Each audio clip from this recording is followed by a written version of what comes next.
Sebelum saya menyerahkan acara malam ini untuk dipandu oleh moderator kita, saya akan persilakan dulu Mas Handoko Wijnyawargo sebagai Presiden Alumni College de Brito untuk menyampaikan sepatah dua patah kata. Monggo Mas Awi. Di-unmute dulu Mas Awi.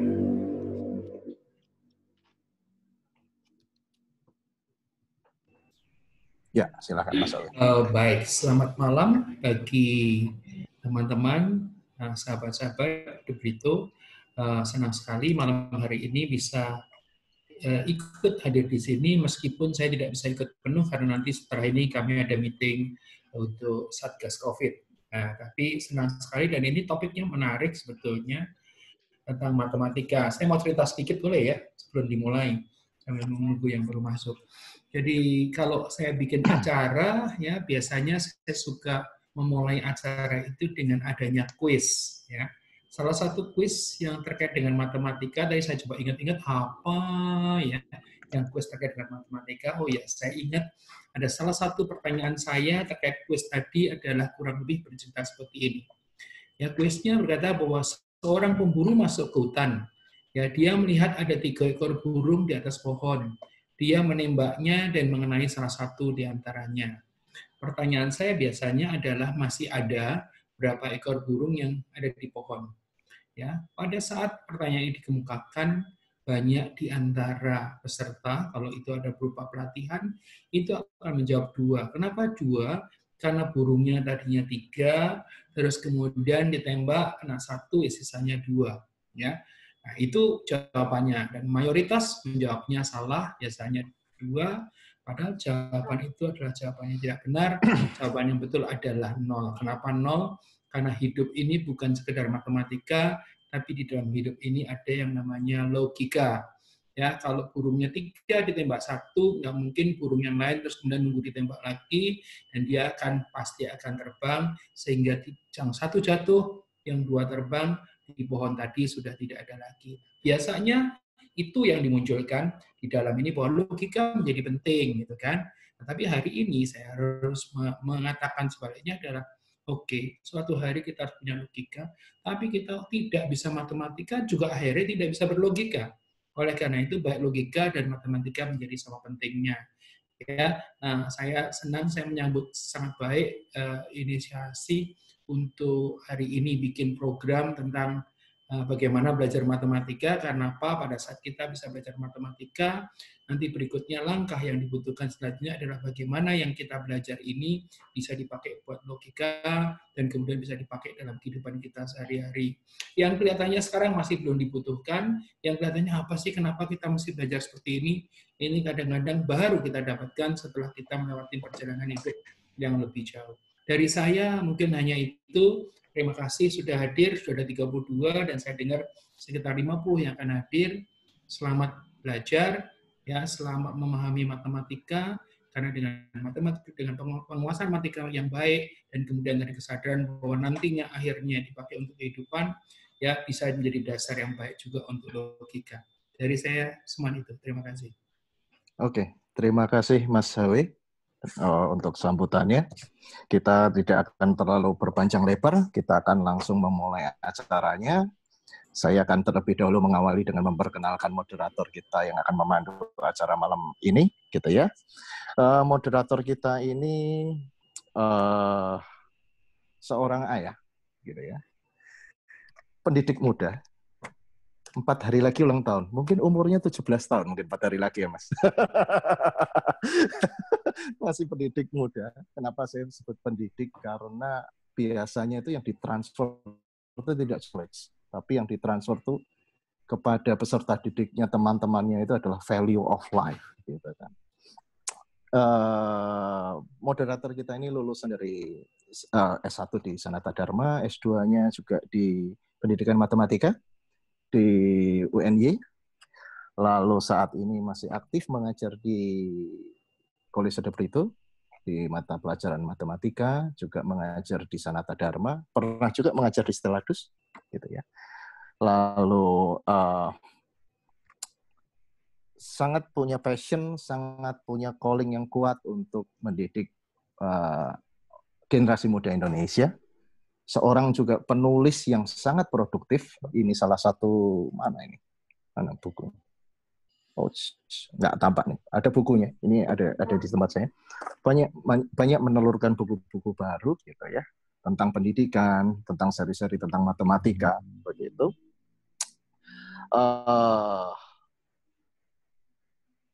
Lalu selain itu juga aktif di Rumah Matematika gitu. Mari kita sambut moderator kita malam ini, Mas Herman Yosef Strianto, atau yang lebih kita kenal dengan Mas Joyo. Monggo Mas Joyo, dipandu acaranya malam ini.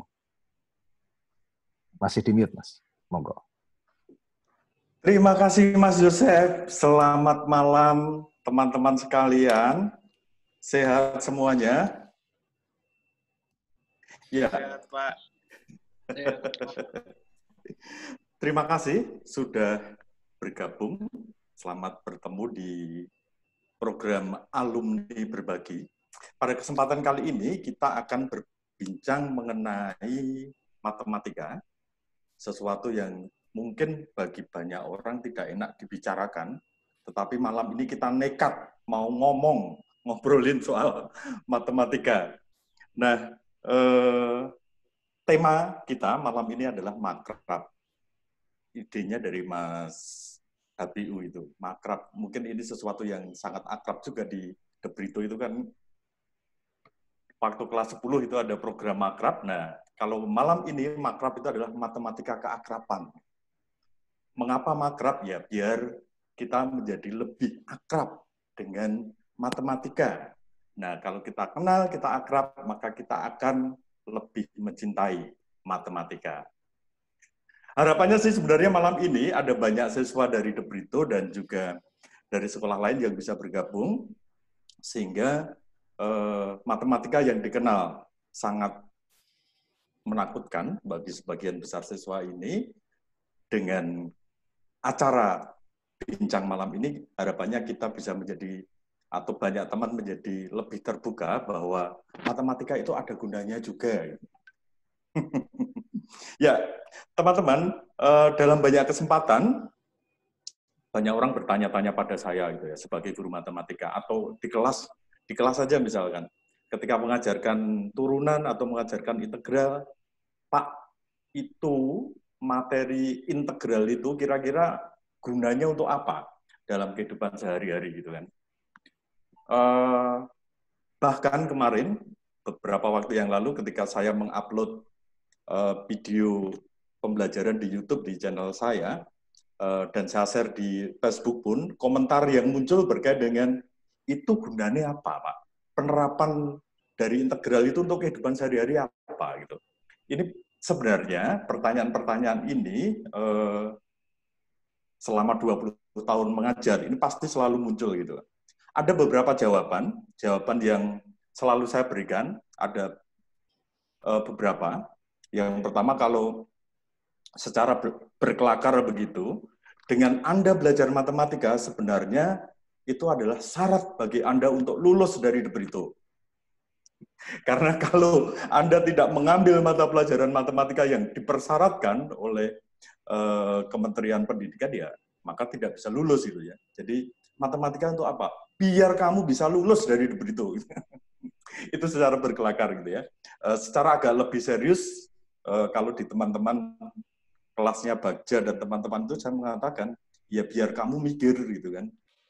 Mengapa mikir? Karena sebenarnya ketika kita belajar tentang matematika itu, ya intinya kita diajak berpikir untuk berpikir secara analitis, logis, kemudian kritis, dan juga sistematis.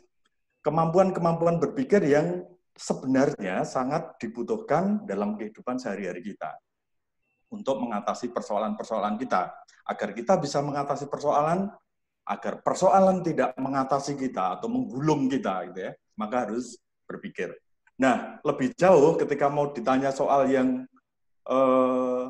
penerapan yang lebih kompleks, tentu tidak mudah untuk menjelaskan gitu. Maka seringkali saya mengambil jarak dengan ini. Oleh karena itu, pada kesempatan malam ini, hadir para alumni di sini yang akan membagikan pengalaman bertemu dengan matematika dan bagaimana matematika itu digunakan dalam kehidupan sehari-hari, itu tampaknya akan membantu saya menjelaskan pada teman-teman di The Brito sebenarnya gitu ya.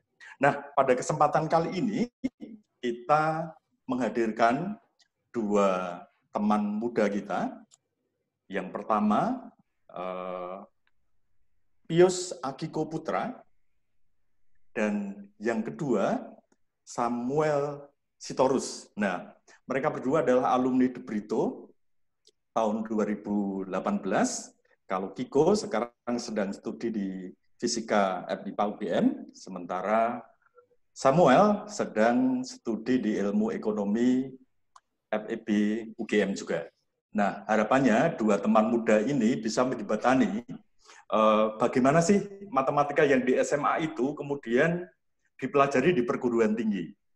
Sehingga teman-teman yang muda-muda di The Brito ini juga menjadi paham bahwa meskipun tidak secara langsung bertemu dengan matematika atau masuk di fakultas matematika atau jurusan matematika, tetapi ternyata di ilmu ekonomi pun akan ketemu dengan matematika.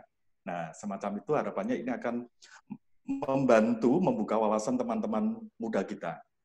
Tentu nanti di antara kita ada banyak teman-teman yang sudah bergerak di bidang teknik dan lain sebagainya. Nanti di akhir saya berharap Mas Tony Pongoh yang punya banyak pengalaman bagaimana matematika ini diterapkan dalam bidang teknologi dan juga bisnis, ini juga bisa memberi gambaran bagaimana matematika itu sungguh berperan dalam kehidupan manusia.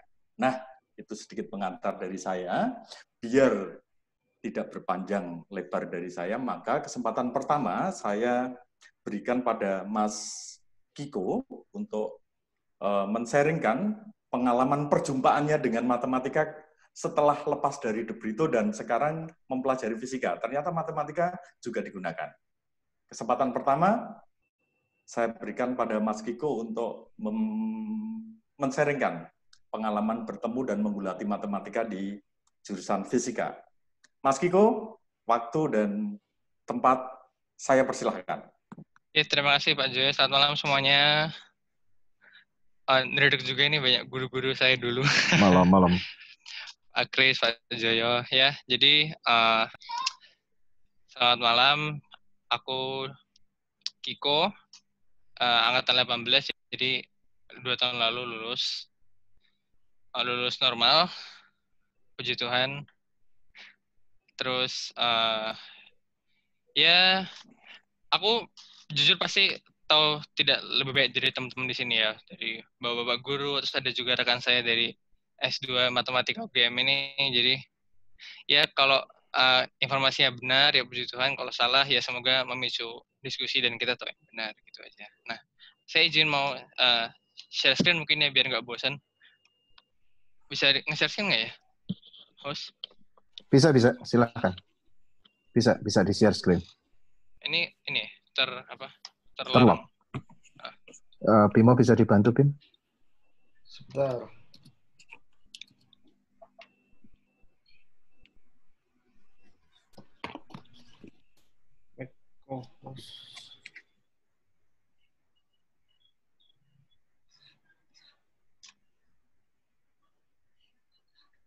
Harusnya udah bisa, belum bisa ya? Nggak ada pilihannya?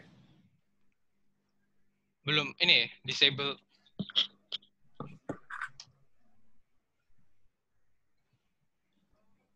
Host disable participant screen sharing.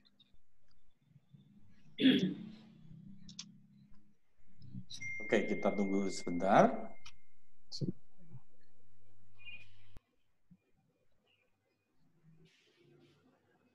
Sudah bisa sekarang? Udah bisa, sip. Siap, ya, oke. Mungkin karena tadi ini saya coba share ini dulu ya. Jadi, sorry, salah. Ini apa? Ini meme. Nah, ini deh, ini kita lihat ya. Yes. Ini kelihatan ya. Jadi ini memberikan gambaran karena saya orang fisika, jadi ya relevan kalau kita bicara fisika. Jadi fisika dan ilmu teknik yang lain itu seperti kuda Trojan ini. Jadi mungkin banyak cerita yang tanpa matematika, tapi kalau kita belajar pasti bakal ketemu matematika, mau nggak mau, karena itu satu-satunya cara yang paling mudah untuk mendeskripsikan alam ini kayak gimana gitu. Nah, jadi aku mungkin mulai cerita dari ini ya. Sebentar, aku udah bikin mana PDF.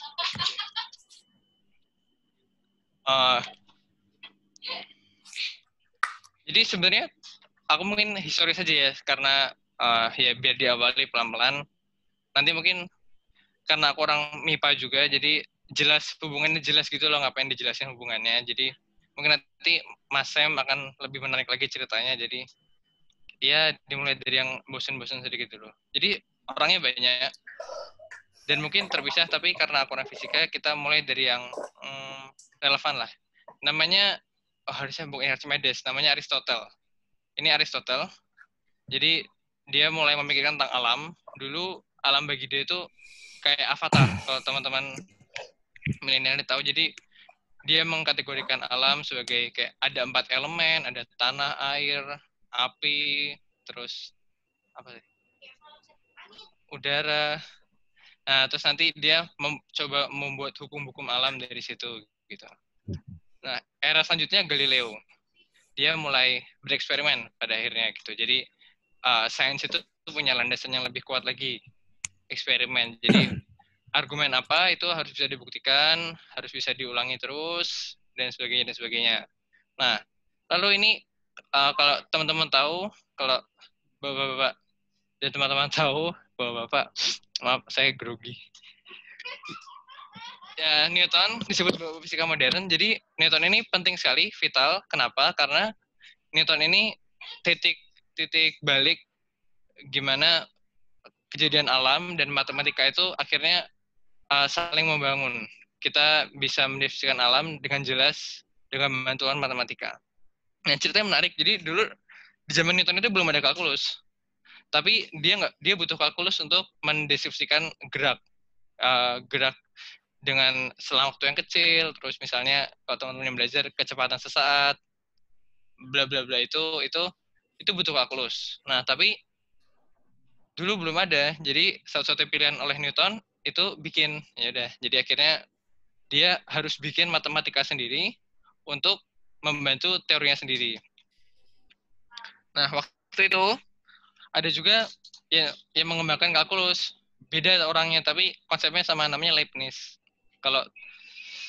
Dan ini kalau mau diceritain ceritanya panjang, menarik juga. Salah satu kontroversi yang panas di dunia akademik, terutama awal-awal sains modern itu ini. Jadi mereka di dua tempat yang berbeda. Dulu belum ada internet kayak sekarang, jadi masing-masing kerja sendiri, tapi ternyata mereka punya konsep yang sama gitu. Jadi nanti saling mengklaim siapa yang menciptakan apa gitu. Nah itu. Nah, saya kasih satu contoh lagi. Ini namanya Dirac. Nah, kalau di bawah itu ada rumus tuh, E kaki per D kuadrat. Itu menjelaskan kalau muatan kan punya kekuatan, jadi tergantung jaraknya. Nah, sekarang kalau jaraknya 0, jadi kalau jarak sesuatu dari muatan itu 0, D-nya 0, itu kan jadi tak hingga itu tak terdefinisikan, sesuatu dibagi 0, ya kan. Nah, tapi gimana, ini kan fenomena fisis, masa ya matematikanya terus tidak terdefinisi gitu. Nah, akhirnya Dirac mau nggak mau membuat entitas baru, membuat objek matematika baru namanya delta Dirac. Definisinya yang di atas ini, apa namanya? Definisinya sesuatu yang selain di 0 nilainya 0, kalau di 0 nilainya tak hingga, diintegrali nilainya 1 gitu. Nah, dua contoh tadi, Newton dan Dirac, itu aku pakai buat menjelaskan apa yang mau aku garis bawahi adalah, jadi matematika ini berkembang karena kita sebenarnya punya kebutuhan. Ada sesuatu yang harus dijelaskan,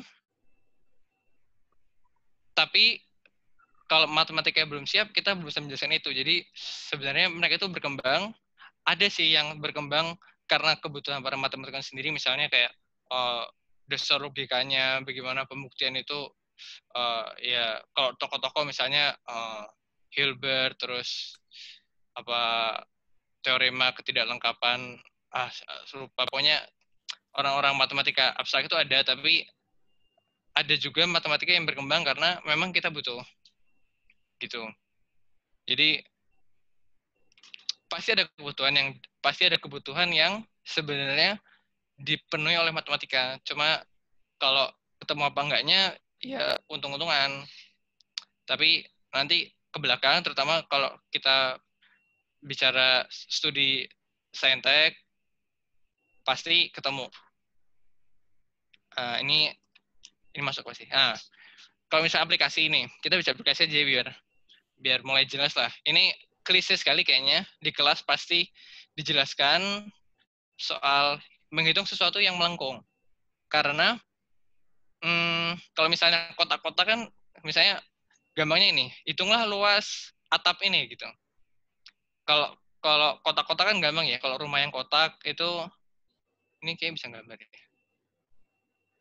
Kalau rumah yang kotak atapnya itu kan gampang ya. Ini kotak panjang kayak lebar, itu kotak panjang kayak lebar, selesai gitu ya. Tapi dengan kalkulus, dengan jumlah yang kecil-kecil, itu kita bisa menghitung luasnya ini berapa, nanti itu mungkin soal cost, mungkin soal ketersediaan bahan dan sebagainya, atau mungkin nanti bisa buat ini, kalau ini kita pasangi apa panel surya seperti apa efeknya nanti dan sebagainya gitu.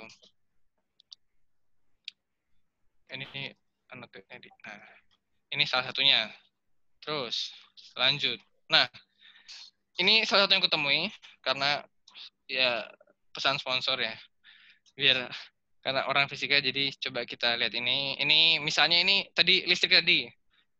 Kalau misalnya kita mau tahu, ini ada integral di sini ya. Jadi ini tuh ceritanya gini. Misalnya kita punya kalau dulu gaya listrik itu kan misalnya muatannya sekian, kita kaliin, kita bagi jaraknya gitu. Nah, gimana kalau muatannya punya bentuknya silinder, bentuknya lingkaran, bentuknya kerucut, bentuknya dan sebagainya gitu. Gimana cara kita ngitungnya? Nah, kita bisa kayak membagi benda itu jadi muatan kecil-kecil deki ini, terus setiapnya kita hitung medan listriknya, terus kita integralin, jadi kita tambahin kecil-kecil gitu. Nah, jadi ini kalau di fisika, kalau di misalnya pasti ketemu, karena kita mencoba itu tadi, kita tidak selalu berurusan dengan hal yang kotak, jadi integral adalah cara buat menjumlahkan sesuatu yang tidak kotak-kotak gitu, yang melengkung. Aku ambil random aja, jadi ini aplikasi yang lain, misalnya fluida ini elastisitas dari fluida. Jadi fluida itu apakah bisa dimampatkan apa enggak, dia rasionya seperti apa. Nah, itu kita lihat ada DD itu derivatif. Jadi aku pindah dari MIPA ke teknik, aku ketemu lagi nih. Ternyata kita harus mendeskripsikan berbagai sifat bahan. Jadi E ini sifat bahan kan, seberapa mudahnya bahan untuk kita mampatkan, untuk kita longgarkan, itu kita bisa hitung seperti ini. Jadi bagaimana menghitungnya? Kita menghitungnya dengan change in unit pressure. Jadi perubahan dP setiap perubahan volume per unit volume gitu. Jadi sekali lagi ketemu. Terus misalnya ini lagi nih. Jadi ini menarik, aku pernah cari-cari waktu itu buat daftar salah satu tim mobil balap, terus aku cari-cari. Jadi ada buku menjelaskan tentang dinamika mobil. Jadi misalnya mobil itu slip apa enggaknya, ya kan apa logikanya kalau terlalu kenceng terus kita paksa belok nanti slip, atau kalau terlalu kenceng ternyata jalannya licin kita paksa rem nanti apa nggak ngerem juga apa rodanya slip, nggak kuat ngeremnya gitu. Nah di buku ini aku kaget juga ternyata matematikanya juga apa ini aku bahasanya sih kelas berat karena ini persamaan diferensial order 4D, D4Y ini. Jadi ternyata maju sekali kita ini mendeskripsikan kalau roda, kalau kita belok, roda itu kan elastis. Jadi nanti rodanya nggak ikut belok sesuai dengan arah asnya gitu kan. Jadi kalau belok, roda itu masih agak melenceng dikit gitu. Nah, seberapa dia melenceng itu ada sudutnya itu bisa dijelaskan dengan ini, dengan E itu elastisitas rodanya, terus nanti I itu momen inersia dari area roda tadi dan sebagainya. Jadi nanti akan menemukan matematika lagi, dan menurutku ini kayak apa ya, kalau anak SMA belum bisa bikin robot tapi teman-teman di universitas sudah biasa bikin robot, salah satu perbedaannya adalah karena di universitas matematikanya sudah cukup untuk bikin robot, sementara yang dipelajari di SMA belum. Tapi kita harus belajar dari dasar. Jadi memang kalau di SMA sederhana ya aplikasinya masih dijelaskan dengan otak-atik gato, dicoba dicocok-cocokin mungkin benar juga, tapi nanti ke belakangnya memang untuk menjadi kepake matematikanya memang harus cukup kuat untuk bisa menjelaskan banyak hal seperti ini misalnya. Nah, terus aku cari-cari lagi. Ini di food science. Jadi ternyata matematika ini dipakai buat memodelkan ini pertumbuhan bakteri ceritanya. Jadi koloni bakteri itu dia punya jumlah awal, terus dia punya sifat-sifat yang dijelaskan oleh misalnya M itu sesuatu yang menjelaskan misalnya bagaimana seberapa cepat dia membelah, terus misalnya B itu apa. Nah, jadi bahkan teman-teman di food science di mungkin teknologi pangan ya, itu akan terbantu dengan matematika ini. Jadi mereka bisa memprediksi pertumbuhan bakteri dalam makanan, atau misalnya pertumbuhan bakteri yang diperlukan untuk mengkultur sesuatu, memfermentasi sesuatu. Ini lanjutannya tadi. Jadi bahkan untuk teknologi pangan aja kita bisa menemukan matematika juga di situ. Tentu saja teknologi pangan yang cukup kompleks dan canggih sehingga kita butuh matematika yang cukup canggih juga. Nah, kemarin karena request ya, jadi aku mau jelasin sedikit tentang model ini. Jadi ini salah satu contoh juga gimana matematika akhirnya di saat seperti ini justru banyak orang yang ingin kenal dengan matematika. Nah, ini kurva epidemik, tapi model yang paling sederhana yang ku cari itu SIR. Jadi S itu orang yang dapat terkena, I itu orang yang terkena, R itu orang yang sudah tidak terkena. Jadi di sini bahkan R punya definisi yang agak kejam, artinya entah yang sembuh, entah yang meninggal, semua masuk ke R. Jadi dengan model ini kita memprediksi bagaimana epidemi itu berjalan dari waktu ke waktu. Caranya adalah kita mengelompokkan populasi jadi 3, mereka yang bisa terkena, mereka yang sudah terkena, dan mereka yang sembuh atau tidak berhasil sembuh. Nah, kemudian dari 3 kelompok itu kita bisa buat hubungan di antara mereka. Seperti apa hubungannya? Nah, ini. Jadi DSDT itu di atas ya. Jadi DSDT. perubahan susceptible, perubahan populasi yang sudah yang bisa terkena terhadap waktu, itu ini min beta SI. Beta ini apa? Beta ini sesuatu yang kayak menunjukkan seberapa mudah dia berkurang atau seberapa cepat wabah ini saling menjalar gitu. Beta. Nah, terus misalnya gamma ini. Ya, ini DIDT ini nih. DIDT ini kalau diartiin berarti perubahan populasi yang kena terhadap waktu. Ini dipengaruhi oleh dua faktor.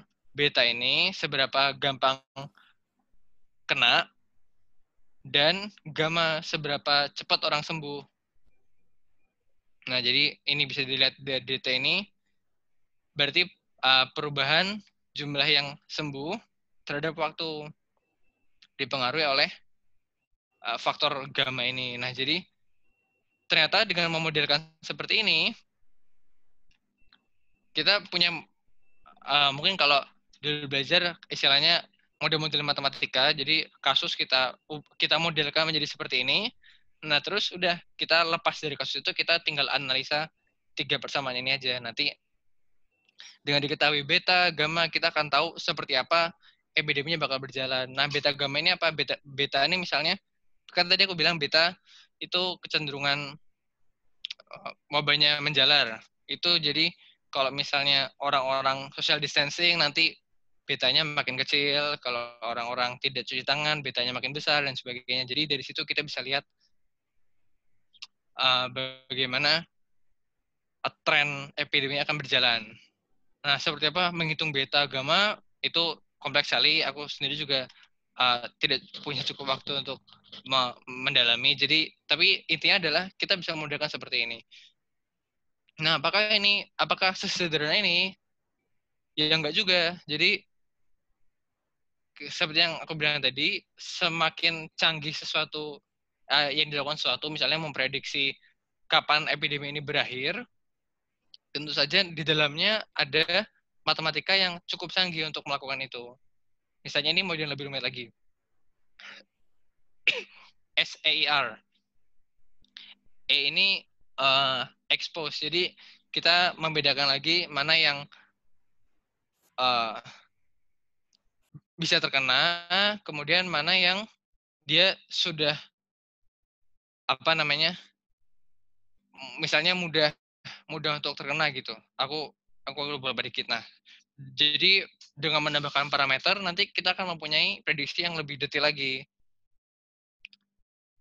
Nah, di sini kita ya bisa lihatlah bahwa itu tadi matematika pada akhirnya dapat membantu kita. Kayak kalau di sekolah sekarang pasti belum yang seperti ini. Ini persamaan diferensial, ada 5 persamaan yang diselesaikan secara bersama-sama gitu. Tapi memang untuk bisa memahami ini kita belajar pelan-pelan dari memecahkan satu persatu dan sebagainya. Nah, ini slide terakhir ya. Jadi sebenarnya waktu mempersiapkan ini ada banyak sekali. Jadi ini ada website, aku lupa mencantumkan websitenya, tapi dia menjelaskan matematika ini dipakai di banyak sekali tempat, mulai dari kiri atas, cuaca, terus itu kesehatan, terus ini virus, terus misalnya judi, ya bukan judi sih, peluang, tapi peluang ini yang membantu bisnis-bisnis berjalan gitu misalnya. Terus membangun ya yang klise seperti konstruksi jelas pakai matematika, pemrograman jelas membutuhkan matematika yang kuat. Terus bahkan kayak tempat hiburan butuh matematika yang kuat. Jadi sebenarnya kalau aku memberi kesaksian ya, memang kalau semakin baik hal yang bisa kita lakukan dengan bidang ilmu masing-masing, di dalam itu pasti ada matematika yang cukup kuat untuk membantu kita. Kira-kira itu ya, biar nanti dilanjut sama yang ya temanya mungkin lebih keren lagi. Gitu, terima kasih. Saya kembalikan ke Pak Joyo. Terima kasih Mas Kiko atas sharingnya, penyampaiannya. Kita lanjut dulu dengan pemateri yang kedua, Mas Samuel Sitorus. Oke. Ya, Mas Samuel akan cerita soal bagaimana matematika ini diterapkan dalam ilmu ekonomi, gitu ya. Mas Samuel, waktu dan tempat, monggo, silakan. Oke. Bentar ya Pak, saya share screen dulu. Oke. Ya, karena tadi Kiko mulainya pakai meme, saya juga mau ikut deh mulainya pakai meme. Jadi ini ada meme saya ambil dari internet. Tulisannya nih saya terjemahin aja. Jadi ini ada foto di mana ada mahasiswa ilmu ekonomi yang mereka tuh nggak suka matematika. Dan translate-nya ini biarpun maaf ya ini bahasanya agak kasar, tapi artinya ya kita hopeless kalau nggak ada matematika. Jadi mungkin aku mewakili teman-teman IPS dan yang mau masuk ke bidang-bidang ekonomi mungkin ya kalian nggak bakal jauh-jauh dari matematika lagi, jadi siap matematika lagi. Oke, next. Jadi ini aku mau cerita juga beberapa. Jadi sebenarnya kan ekonomi itu itu awalnya banyak dari ilmu filsafat ya, kayak Jeremy Bentham, terus Adam Smith gitu-gitu kan. Tapi banyak dari mereka tuh yang belum masukin sudut pandang matematisnya dari si ekonomi ini. Nah, ini aku mau nunjukin beberapa tokoh yang mereka tuh mulai melihat matematika tuh dari ekonomi dari sudut pandang matematika. Jadi ini yang pertama, ada Isidro Edgeworth. Jadi Edgeworth ini dia ngambil konsepnya Jeremy Bentham. Jadi Jeremy Bentham itu adalah filsuf Inggris.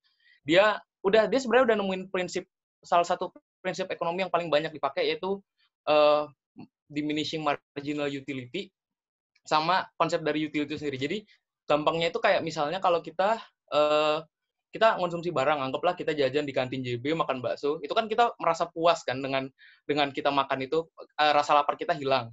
Nah, tapi dia juga nemuin bahwa dengan misalnya kita makan baksonya 3 mangkok atau 4 mangkok, nah di mangkok ketiga sama mangkok keempat ini rasa puas yang kita dapat udah nggak sama kan, karena konsumsinya udah berlebih kan dari yang kita butuhkan. Nah, di situ dia mengambil konsep itu, terus dia memasukkannya ke dalam bentuk model matematika, dan ketemulah yang sekarang namanya diminishing marginal utility. Nanti aku tunjukin kurvanya juga biar kebayang. Terus ada John Nash. John Nash ini itu pemenang Nobel Ekonomi tahun 94. Mungkin teman-teman pernah nonton film A Beautiful Mind yang tentang dia ngedevelop Nash equilibrium. Jadi dia ini sebenarnya ahli matematika, tapi dia berhasil ngerombak struktur atau dasar teori ekonominya Adam Smith yang tentang partisipasi di public goods. Jadi kayak kasarannya mungkin nanti kaitannya bisa ke kenapa orang misalnya nge-skip pajak atau kenapa orang memilih untuk membayar pajak. Nah, dia tuh memodelkan sebuah equilibrium atau sebuah persamaan yang nunjukin gimana orang itu bakalan bertindak dengan respect terhadap tindakan orang lain. Jadi misalnya nanti aku jelasin aja deh pas game teori slide selanjutnya. Terus ada Vasily Leontief. Vasily Leontief ini sama, dia juga background-nya bukan orang ekonomi. Jadi dia asal orang Rusia, kalau nggak salah background-nya kemis apa ya.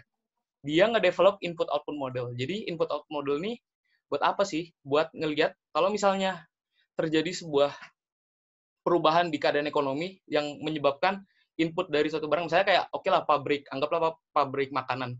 Terus tiba-tiba somehow supply dari listrik turun. Jadi kan nggak bisa melakukan, atau aktivitas ekonominya kan berubah. Nah, dia membuat model yang buat ngitung impact perubahannya ini ke output-nya. Jadi dari input ke output. Nah, terus ini ada dua, ini yang pertama Adam Smith. Jadi ini perbandingannya mungkin aku bisa bilang ekonomi yang yang belum modern sama yang modern ya. Jadi kalau teman-teman ingat di tahun 1929 di Amerika, Great Depression, itu disebabkan karena pada saat itu kebanyakan ekonom tuh masih percaya sama yang namanya invisible hand. Jadi mereka percaya bahwa equilibrium atau perekonomian itu nanti dia kalaupun ada perubahan, dia bakal bergerak sendiri ke equilibrium yang lama. Jadi kayak makanya dibilang invisible hand karena kondisinya nanti akan lambat laun normal lagi. Nah, ternyata di tahun 1929 yang terjadi lain kan, kondisinya nggak berbalik. Keluarlah John Maynard Keynes ini dengan konsepnya Keynesian Economics. di mana dia mostly dia moneter sih. Jadi karena waktu itu belum ada pemisahan yang jelas antara mikro sama makroekonomi, Keynes ini hadir dan dia memberikan konsep ekonomi makro bahwa dia ngeliat kalau sebuah negara itu nggak bisa dilihat dari sudut pandang rumah tangga yang kayak di mikroekonomi. Nah, dia menjelaskan itu dalam Keynesian Economics. Jadi, ya Adam Smith sama Keynes ini dua tokoh yang lumayan terkenal lah di ekonomi. Terus, nah, lanjut ke, mungkin langsung kita coba satu-satu ya menelaah. Ini ada beberapa konsep. Mungkin ini aku nggak langsung jelasin sampai habis, maksudnya sampai jelas kalian ngerti juga karena mungkin bakalan lama. Jadi yang pertama ini ada ini ada yang diperluin apa sih? Kenapa sih? Ini kebanyakan juga teman-teman udah belajar di SMA nih. Ada konstruksi fungsi, gimana teman-teman ngebangun fungsi. Terus ada kalkulus diferensial, maksimisasi sama minimalisasi. Ada kalkulus integral, ada matriks sama persamaan kalkulus. Gunanya apa? Kalau pertama nih, profit maximization. Teman-teman lihat kurva ini kan, mas-mas juga mungkin. Nah, misalnya teman-teman atau mas-mas mau jualan. Anggaplah sumbu X ini adalah jumlah penjualan, dan sumbu Y ini adalah revenue penjualannya. Lambat laun, semakin banyak yang dijual, kan nanti otomatis profitnya bakal naik dong. Tapi mungkin nggak sih profitnya naik terus? Apa ada kemungkinan nggak sih profitnya bakal habis? Kalau kita ingat lagi kurva law of supply and demand kan, kalau supply barangnya melebihi demand-nya, pada akhirnya harganya akan turun kan, dan akhirnya penjual akan kehilangan profitnya kalau dia memproduksi banyak barang kan. Disitulah matematikanya main, di mana kita pakai konsep yang diferensial. Jadi persamaan dari si produsennya untuk menjual ini dimasukkan ke kalkulus diferensial, terus dicari dengan first order condition kayak di derivasi gitu. Nanti dari hasil derivasi bakal ketemu titik puncaknya ini. Nah, di sini inilah poin di mana si penjual tuh harus maksimalin, oh saya harus jual barang sekian jumlahnya biar profitnya bisa maksimal di atas. Gitu. Terus konsep kedua mungkin yang bisa saya kenalin adalah resource optimizing. Ini saya next dulu. Nah, ini ada contoh soal ujian saya tahun lalu pas ambil matematika ekonomi 2. Jadi resource optimizing ini adalah misalnya kita mau memproduksi sebuah barang. Tentu kan bahan bakunya nggak cuma satu kan, bisa 2, 3, atau banyak. Nah, di sini persamaan yang di-highlight adalah gimana caranya kita memaksimalkan jumlah yang kita produksi given the constraint sama cost dari produksinya. Jadi misalnya, kayak aku mau produksi roti, pasti perlu tepung, perlu gula, perlu mentega, perlu telur. Nah, setiap barang itu punya harganya masing-masing kan, dan kalau dikumpulin itu harus sama dengan jumlah modal awal yang kita pakai buat produksi. Nah, disitulah si Lagrange ini bermain. Ini namanya pakai Lagrange, konsepnya Lagrange. Jadi kita masukin ini lambda ini adalah constraint dari Lagrange untuk ngelihat kombinasi bahan baku yang mana. Kan satu lagi, kalau kita mau bikin roti kan biasanya perlu resep kan, dan resepnya itu ada proporsi kan. Misalnya kayak gulanya sekian, tepungnya sekian, sama telurnya sekian. Nah, di sini juga dijelasin tuh. Jadi misalnya kita perlu lebih banyak di yang bahan baku A, nanti proporsi di bahan baku A-nya ditambahin. Lalu lebih banyak di bahan baku yang B, proporsi di bahan bakunya dimodifikasi. Jadi biar nanti dia disamadengankan sama jumlah dari si modal yang kita punya. Jadi biar modalnya itu terpakai dengan maksimal, kita bisa ngeluarin output yang maksimal dari itu, baru nanti kita bisa set ke model yang tadi pertama untuk profit maximization. Baru ada, ini ada input-output analisis, tadi kelewatan, sorry. Nah, input-output analisis seperti yang aku bilang, ini bisa lihat yang table 2 di bawah ini. Misalnya, ini ada nih, sales of industri 1, anggaplah misalnya listrik, industri 2, makanan, simpelnya industri N apa. Nah, ini mau jelasin gimana misalnya, gimana caranya buat memaksimalkan sales of industri 1 nih misalnya, ke setiap industri yang bakal mengonsumsi barangnya. Jadi misalnya listrik, dipakai ke perusahaan mobil, dipakai ke perusahaan dipakai ke perusahaan apa lagi, biar si resource-nya ini, yang jumlah sumber daya yang dijualnya ini bisa efisien, jadi nggak sisa gitu. Nah, ini juga nih industri 2 gitu. Prinsipnya sama. Jadi di sini adalah yang di bagian yang baris ini adalah industri yang akan dikonsumsi. Nah, ini adalah industri konsumennya. Jadi dia ngelihat kalau misalnya sales-nya ini berubah, nanti gimana dampaknya ke yang di kolom ini, gimana nih dampaknya ke industri 1, apakah dia harus mengurangi atau dia harus menambah gitu. Oke, lanjut. Nah, ini ada game teori. Game teori ini mungkin penjelasannya bakal mungkin paling simpel kali ya, karena juga konsepnya agak nggak terlalu ribet. Jadi game teori ini adalah sebuah teori yang melihat gimana kita mengambil keputusan, tapi kita melihat juga perspektif dari apa yang orang lain lakukan. Jadi misalnya anak GB mau nyari cewek nih, nyari gebetan. Anggaplah nyari gebetannya yang kaya, cantik, pinter, semua yang bagus lah. Anggaplah cewek kayak gitu ada. Dan kita akhirnya memutuskan, oke, kita bakal deketin ceweknya nih. Tapi itu kita baru sebatas decision theory. Karena kita nggak ngelihat faktor, apakah cewek ini bakal mau sama kita. Apakah kita punya nilai jual yang bisa kita kasih biar cewek ini mau sama kita. Ya kan? Nah, di sini makanya kita lihat di permodelannya. Ini ada dua nih. Ini permodelannya itu adalah lampu merah. Jadi misalnya, di lampu merah nih, lampunya sedang merah, ini ada 2 player. Anggaplah 2 pengendara motor. Player 1 sama player 2. Ini ada outcome-nya, ada juga strategi. Kita bilangnya strategi. Ada stop sama go. Kalau misalnya mereka berdua di lampu merah go, ini bisa dilihat outcome-nya negatif -5. Karena ada kemungkinan mereka buat nabrak kan. Nah, kalau misalnya yang satu stop, yang satu go, yang go akan diuntungkan. Karena kalau dia stop dan yang lawannya go, berarti kawannya punya kans buat lewat dengan selamat, tapi dia tertahan dengan lampu merah. Nah, ini kondisinya dibalik nih. Jadi kalau yang di sini itu dia yang player 1 yang go, yang player 2 stop, kan outcome-nya lebih bagus nih buat player 1. Terus kalau yang di sini dibalik, kalau yang player 2 go, yang player 1 stop.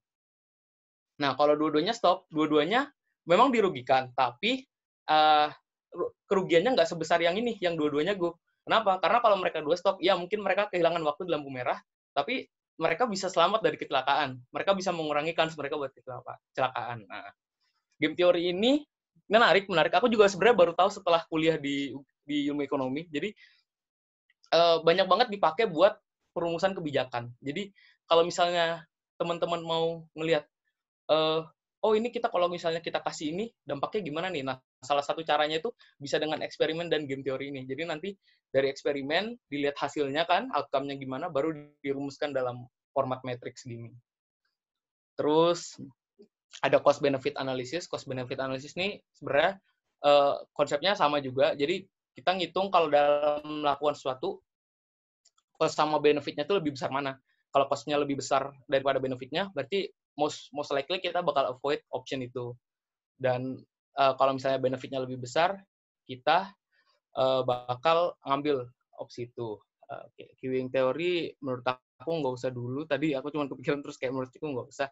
Nah, terus yang terakhir ini ada di econometrics. Jadi econometrics ini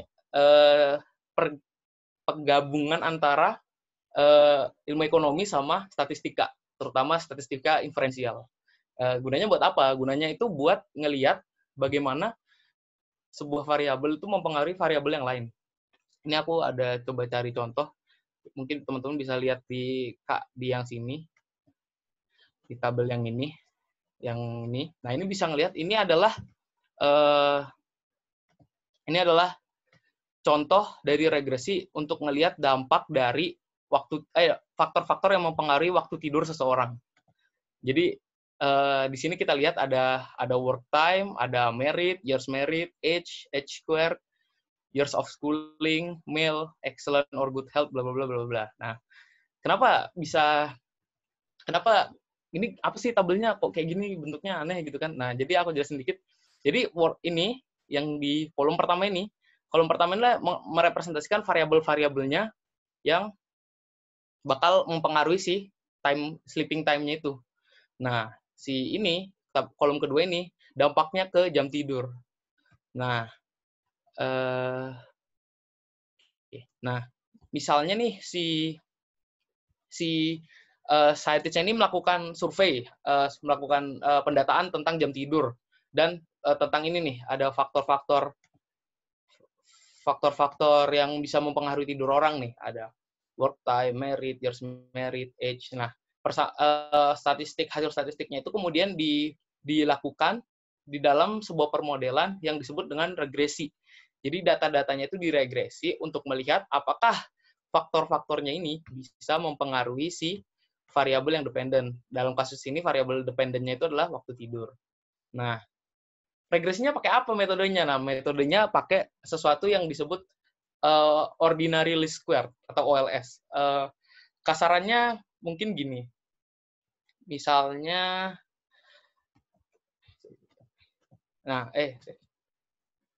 misalnya anggaplah kurva ini nih. Nanti bentuknya mirip-mirip. Jadi nanti kalau misalnya di hasil regresi, kan bakal ada titik-titik tuh, hasil pengamatannya. Nah, dari titiknya itu, kita mau nyari garis yang bisa merepresentasikan hubungan antara si Y sama si X ini. Apakah hubungannya linear, atau misalnya kuadratik, kayak gini. Nah, nanti, OLS ini, dia dasarnya pakai kalkulus derivatif juga. Jadi, buat nentuin apakah misalnya si dampaknya ini, dia linear atau kuadratik. Contohnya itu, misalnya, di sini ada nggak yang kuadratik?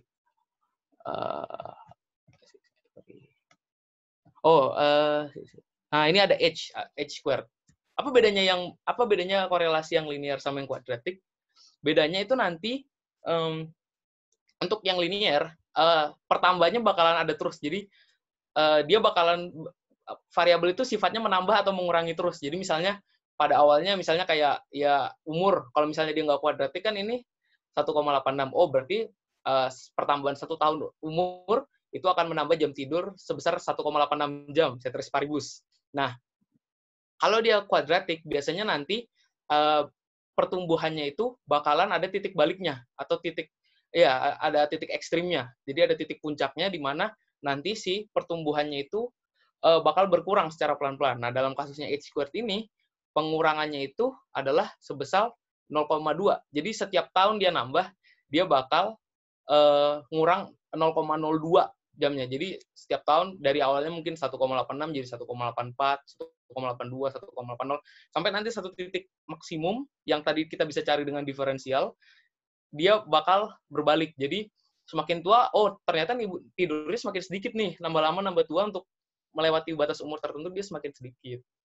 Nah, uniknya lagi econometrics ini dia nggak cuma menangkap variabel-variabel yang kuantitatif. Jadi di sini kita bisa lihat ini ada variabel, contohnya black.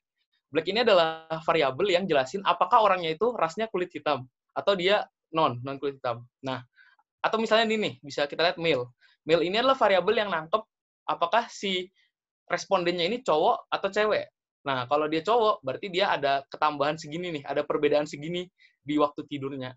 Nah, jadi nggak selamanya kayak, oh ini kuantitatif sekali, enggak. Jadi kita bisa tetap input variabel-variabel yang sebenarnya kualitatif, tapi ada impact-nya juga ke variabel yang mau kita teliti. Kemungkinan dari saya sepertinya itu dulu untuk sharing-sharingnya. Oh iya, ini saya mau drop link dulu. Jadi ini ada sebuah link yang bikin departemen kuliah saya, kalau teman-teman ada yang, atau mas-mas ada yang tertarik tentang konsep-konsep matematika ekonomi, bisa salah ya. Nah, oke. Bisa ditonton nanti, penjelasannya juga ringan kok, jadi bisa buat semua. Tapi mungkin kalau dari saya cerita-ceritanya segitu dulu, saya kembalikan lagi ke Pak Joyo. Baik, terima kasih Mas Samuel Sitorus. Wah, keren sekali ya. Pak Sukris masih mengikuti. Murid-murid kita keren-keren ya Pak Sukris. Luar biasa. Mereka baru 2 tahun dari The Brito loh Pak Sukris. Sudah banyak bisa menjelaskan ya. Kita jadi melongo begitu. Keren. Baik, saya review sejenak apa yang disampaikan oleh Kiko dan juga Sam. Yang pertama tadi Kiko ngomong tentang bagaimana matematika itu berkembang karena adanya kebutuhan untuk menjawab persoalan atau permasalahan. Nah, kemudian juga Kiko memberikan contoh-contoh bagaimana matematika itu diterapkan di bidang fisika. Mulai dari fluida, mekanika roda, kemudian bagaimana bikin robot, kemudian food science, kemudian prediksi virus corona gitu ya. Itu menjadi menarik sekali sebenarnya. Tetapi sekali lagi itu bisa dipakai kalau matematikanya lumayan butuh kemampuan matematika yang lebih tinggi, tingkatnya lebih tinggi dan lebih kompleks tentu saja gitu ya. Persoalannya adalah kadang ketika kita di SMA itu ya masih matematika dasar gitu ya, matematika tingkat dasar yang sangat sederhana, belum bisa untuk langsung menunjuk pada bagaimana itu digunakan dalam menyelesaikan persoalan-persoalan. Yang kedua, Mas Samuel dengan sangat menarik menjelaskan bagaimana bahwa dalam bidang ekonomi pun itu tetap ketemu dengan matematika. Dan ada pendekatan baru bagaimana ekonomi itu didekati dari sisi matematika itu ya. Banyak ilmuwan yang tadi disaringkan, kemudian bagaimana matematika dipakai dalam ilmu ekonomi seperti diferensial untuk optimasi, kemudian yang terakhir tadi berkait dengan game teori dan jam tidur itu pun itu bisa dilihat. Nah, kesempatan berikutnya saya mengundang kakak-kakak yang lain atau teman-teman dari De Brito atau teman dari De Brito. Silahkan kalau ada yang mau ditanyakan atau kemudian mungkin saya berharap juga teman-teman dari yang lebih senior juga untuk men-sharingkan bagaimana teman-teman ini bertemu dengan matematika dan digunakan dalam pekerjaan harian mereka. Maka waktu berikutnya kita pakai untuk men-sharingkan itu, men-sharingkan pengalaman teman-teman bergulat dengan matematika dalam kehidupan sehari-hari. Monggo, siapa yang mau bertanya boleh, sharing boleh, bercerita boleh, kita bebas. Pak Joyo, mungkin kita mulai dari pertanyaan teman-teman yang sudah mengirimkan pertanyaan tertulis dulu ya, mungkin ya. Oh, boleh. Boleh ya? Gitu boleh. Oke.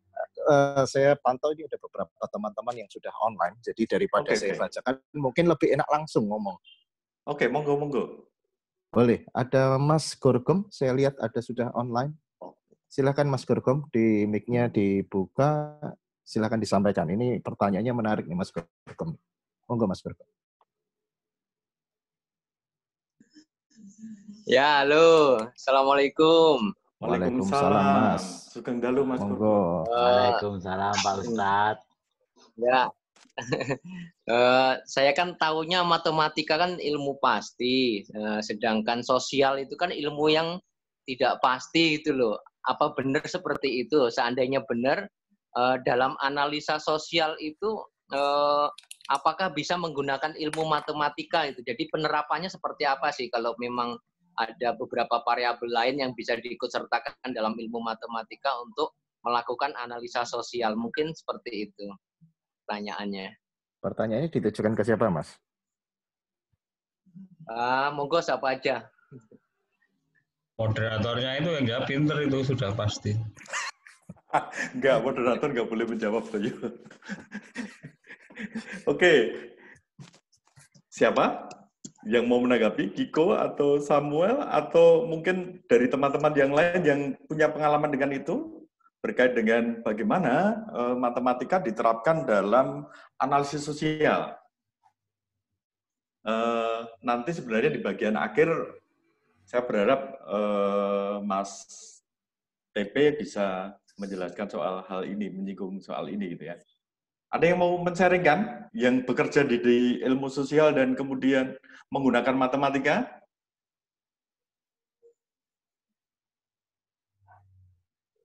Ada? Monggo. Daripada saya jawab loh. Saya bantu jawab mungkin ya Pak ya. Oke, silakan. Jadi, kalau sejauh yang saya tahu, dalam sosial itu bisa dua analisisnya, bisa kualitatif, bisa kuantitatif. Nah, matematika ini bermain pada saat kita mau ngelakuin analisis yang tadi, yang dasarnya adalah data. Jadi misalnya kita mau melihat, misalnya salah satu paper yang pernah saya baca itu tentang jadi di Jawa Tengah, saya lupa daerahnya, ada penelitian yang jelasin efek pemberian obat zat besi, kayak obat anti anemia gitu, ke kesejahteraan masyarakatnya.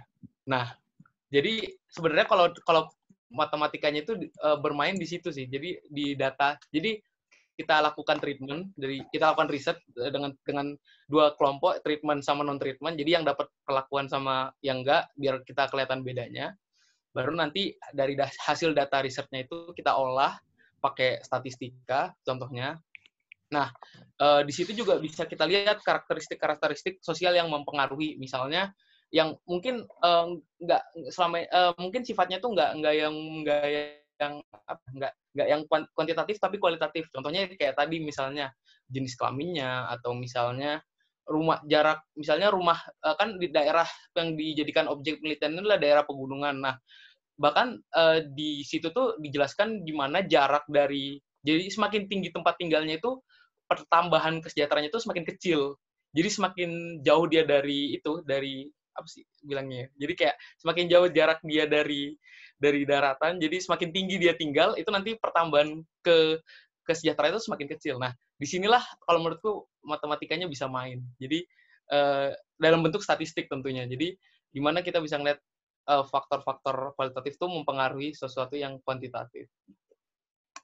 Kalau dari aku gitu dulu mungkin. Terima kasih, Sam. Masih ada lagi yang mau menambahkan atau melanjutkan dengan pertanyaan? Monggo, Mas Krishna. Gue Yes, ngerti jenengku. luar biasa. Oke, nambahi untuk kualitatif dan kuantitatif. Saya nambahi sedikit aja. Mungkin Mas Gorgom, yang musuhnya Baja Hitam ini sudah pernah ngisi kuesioner gitu ya. Oke. Sangat puas. Jadi perasaan itu kita modelkan dalam bentuk angka dulu. Nah, dalam angka itu lalu diolah seperti Mas Cah Ekonomi mau apa? Nah, itu Samuel. Samuel di bagian statistik.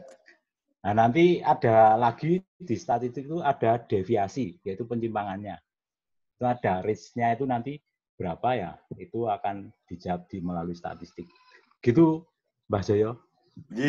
Terima kasih, Doro. Ye. Baik, apakah ada yang mau menambahkan lagi? Ya, biasanya kalau dalam analisis data statistik dari yang kualitatif menjadi kuantitatif itu dengan model di ranking gitu ya.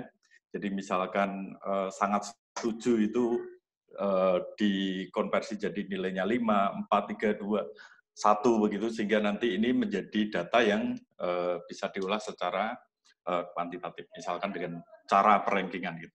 Baik, monggo dilanjutkan. Apakah ada lagi, Mas Yusef? Ada beberapa pertanyaan. Ini saya juga memantau ada Mas Heru Pramono. Masih ada Mas Heru Pramono? Monggo, Mas, pertanyaannya disampaikan, Mas Heru Pramono. Monggo, Mas Heru. Mas Heru Pramono, apakah masih ada? Tadi sinyalnya on off saya lihat sih, Mas Heru Pramono. Kalau memang Mas Heru Pramono masih belum, ada Mas Rudolf Tambunan. Saya lihat masih ada nih, sepertinya Mas Rudolf Tambunan. Bisa tolong mikrofon sama kameranya di-on-kan. Silakan pertanyaannya disampaikan, Mas Rudolf.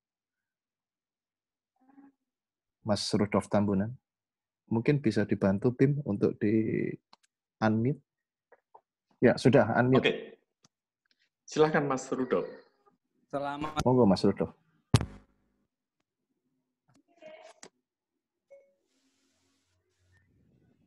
Waalaikumsalam. Malam, Mas Rudolf. Suaranya kok terputus.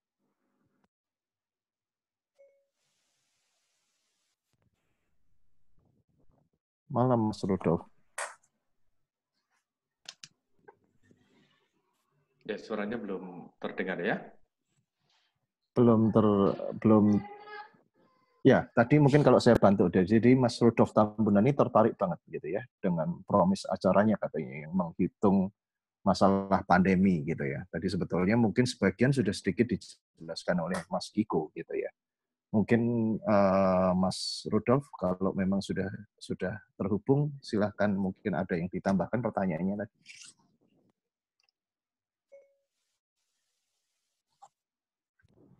Atau kita tunggu sambil menunggu kita bisa beralih dulu sementara sambil kalau nanti Mas Rudolf sudah bisa kembali kita sambung.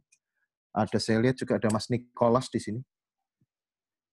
Mas Nicholas bisa di-unmute, kameranya bisa di-on-kan. Silahkan ditanyakan, Mas Nicholas. Ini Mas Nicholas ya, bukan Mas Nikolaus. Mas Nicholas. Ini pertanyaannya cukup detail nih. Kelihatannya pertanyaannya ditujukan ke Mas Kiko nih, Mas Nicholas.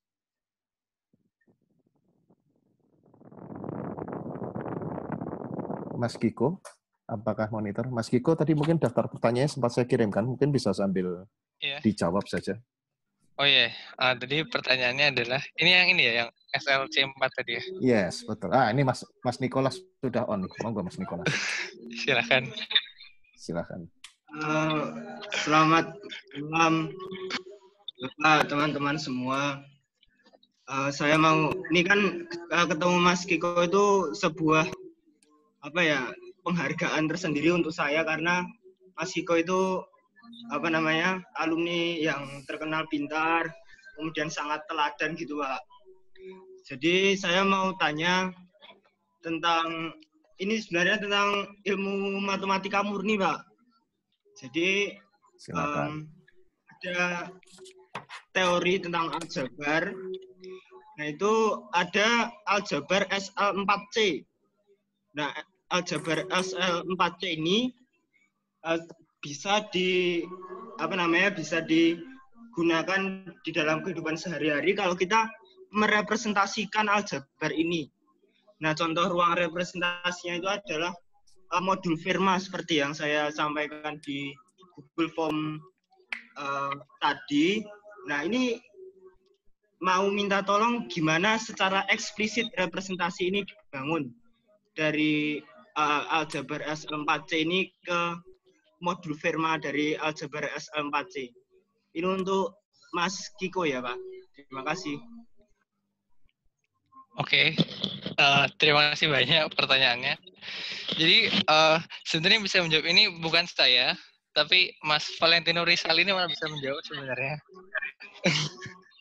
Masih udah ketawa-tawa. Jadi pertanyaan Gilang ini sangat teknis ya. Jadi coba mungkin aku mau share screen buat punya gambaran.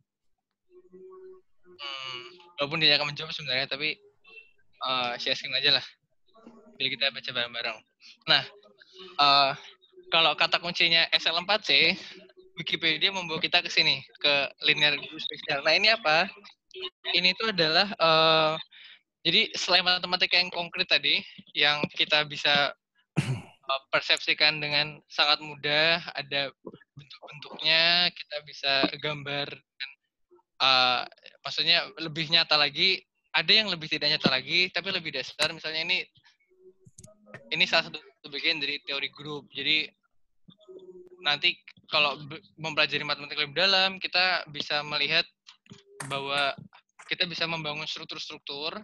Contohnya ini struktur aljabar, ada himpunan, terus kita mendefinisikan penjumlahan di situ, nanti bagaimana strukturnya dan sebagainya gitu. Nah, ini yang aku bilang tadi, matematika sebenarnya muncul karena kebutuhan, dan ini butuh orang-orang teman-teman fisika terutama membutuhkan ini untuk menjelaskan berbagai teori, terutama nanti kalau kita bicara ruang-ruang berdimensi n, berdimensi lebih dari 3 dan sebagainya. Jadi yang abstrak gitu. Nah, jadi ini satu contoh, ada matematika yang memang kehidupan sehari-harinya tidak dengan mudah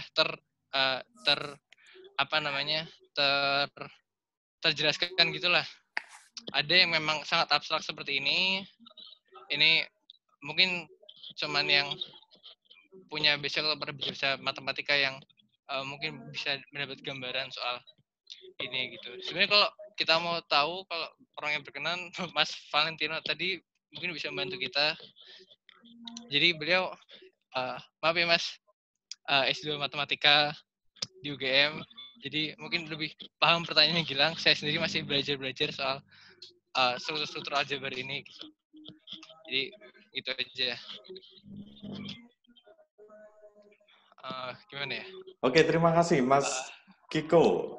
Mas Valentino Rizali. Ya, monggo Mas, sharing Mas. Apa yang disampaikan oleh Mas Nicholas tadi mungkin bisa membantu untuk memberikan pencerahan untuk kita semua. Gitu ya. Ini matematika tingkat tinggi ini.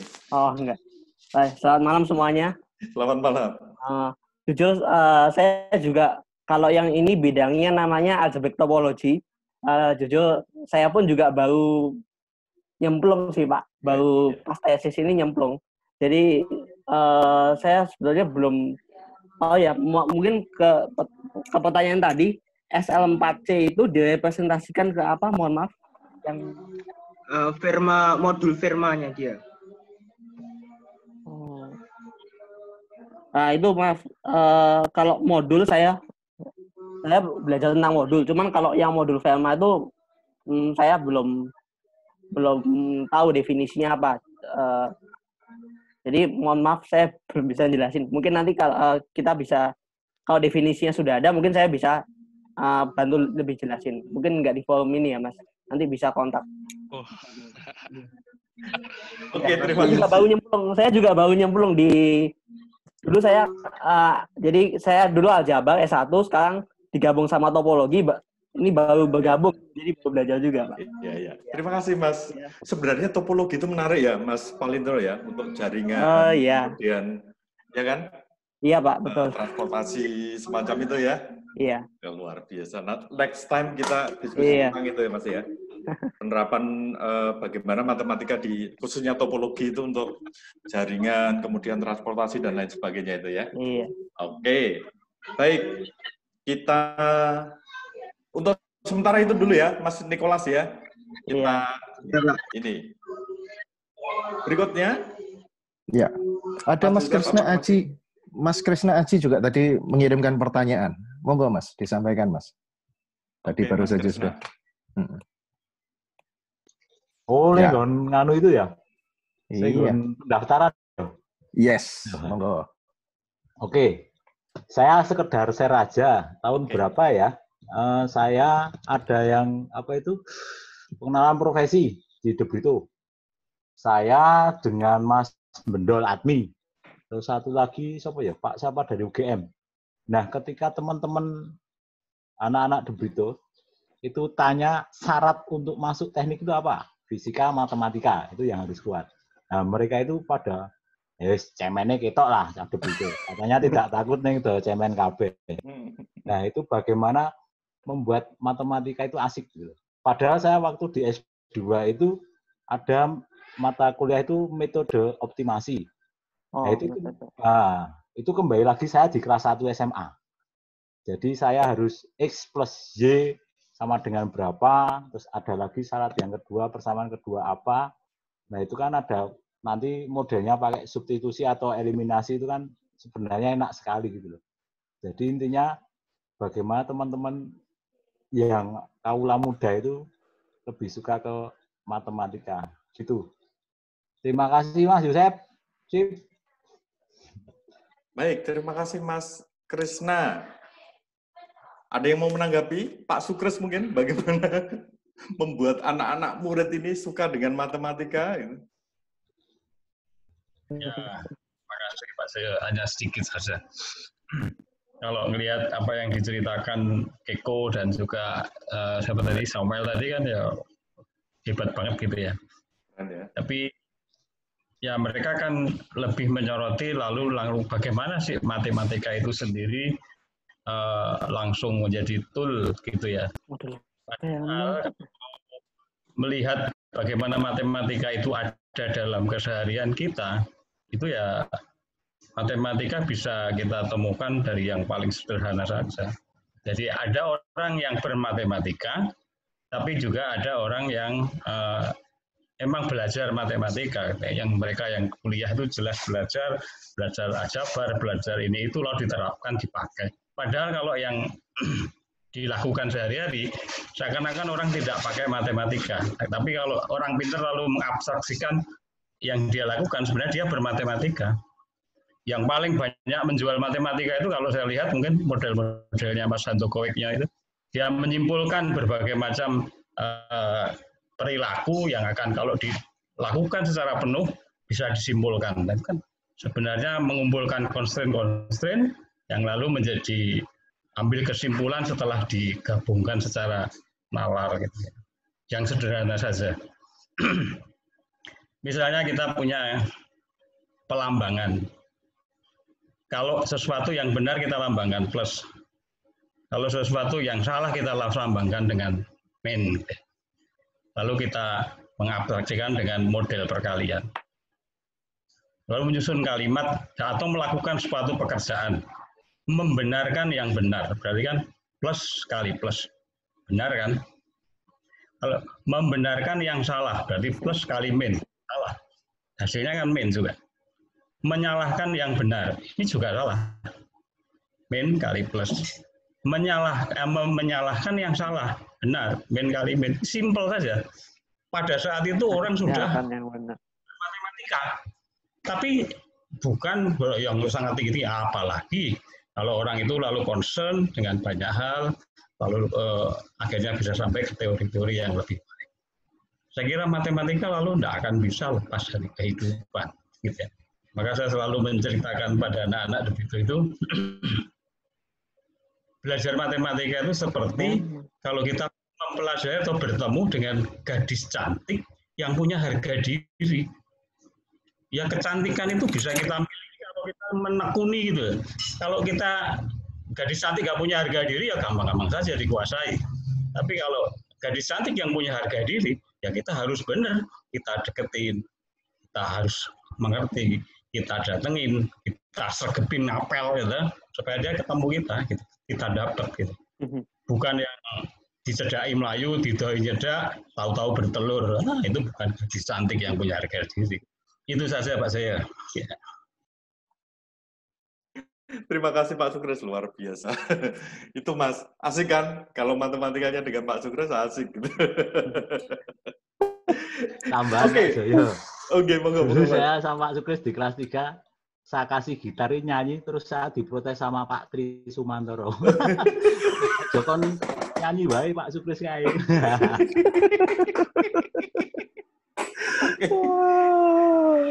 Oke. Masih ada Mas Oke. Masih. Tadi saya lihat Mas Rudolf Tambunan sudah siap. Silakan Mas. Tadi saya lihat sudah siap nih. Monggo Mas disampaikan. Ini sudah on nih kamera dan mikrofonnya. Monggo Mas. Baik, selamat malam teman-teman. Selamat malam Mas. Malam Mas, monggo. Ya, saya tuh tertarik melihat tadi udah dibacakan kan ya pertanyaan saya. Ada pendekatan matematika yang sebetulnya bisa digunakan gitu kan buat hitung kapan pandemi ini ya mungkin bukan berakhir tapi kita bisa mulai new normal itu dengan waktu yang tertentu begitu. Karena kan kalau kita lihat sendiri kan Indonesia itu kan unik.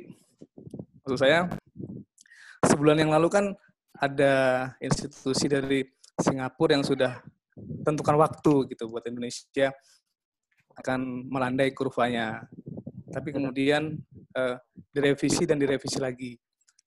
Saya melihat memang ada beberapa variabel yang tadi sebenarnya sudah dijelaskan ada modelnya begitu, tetapi mungkin variabelnya berubah dalam waktu yang cepat juga karena situasi sosial juga mempengaruhi gitu keputusan pemerintah, kemudian apa yang dilakukan oleh masyarakat begitu. Jadi apakah ada penjelasan gitu buat sebuah kontradiksi yang matematika itu kan hal yang fix, tapi kemudian ketika harus berhadapan dengan kondisi sosial yang berubah dalam kurun waktu yang cepat, kemudian harus menentukan kapankah kurva itu akan melandai, bagaimana penjelasannya? Begitu. Oke, baik Mas Rudolf Tambunan. Bagus sekali, sangat kontekstual untuk situasi sekarang gitu ya. Karena di prediksinya itu sebenarnya di tanggal 5 atau 6 Juni itu mestinya sudah selesai gitu. Tetapi kok tampaknya ini karena ada kebijakan-kebijakan baru, misalkan ada kelonggaran-kelonggaran semacam itu dan lain sebagainya, yang 45 tahun ke bawah boleh kerja dan lain sebagainya, kemudian mudik juga ada yang diizinkan, kemudian bandara dibuka semacam itu, dan kita lihat gitu ya bagaimana uyuk-uyukannya di bandara semacam itu. Nah, itu tampaknya menjadi variabel-variabel yang menyebabkan prediksi bahwa itu akan selesai kok. Berubah. Oh, enggak. Agak terputus, Pak Joyo.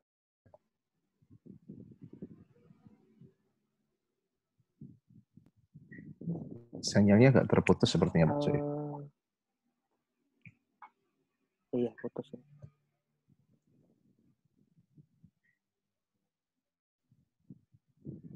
Pak Joyo. Aduh, iya pedot.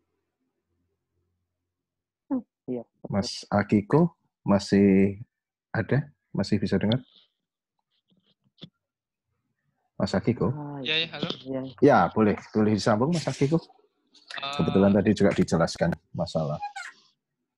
Iya, jadi sebenarnya kalau pertanyaannya kayak kapan, tentu saja saya nggak punya kapasitas yang cukup untuk kayak memprediksi dan sebagainya. Karena tadi walaupun saya menyinggung sedikit, supaya kita punya gambaran aja bahwa kita bisa memodelkan ada parameter-parameter, ada kayak angka-angka, kayak misalnya tadi kalau di yang saya tambahkan itu ada beta, ada gamma, ada angka-angka yang menunjukkan seberapa disiplin kita melakukan pembatasan-pembatasan atau seberapa misalnya laju perpindahan orang-orang dan sebagainya gitu. Jadi itu bisa kita prediksi, dan ada itu kenapa beberapa model prediksi juga menghasilkan angka yang berbeda, karena memang itu tadi banyak parameter yang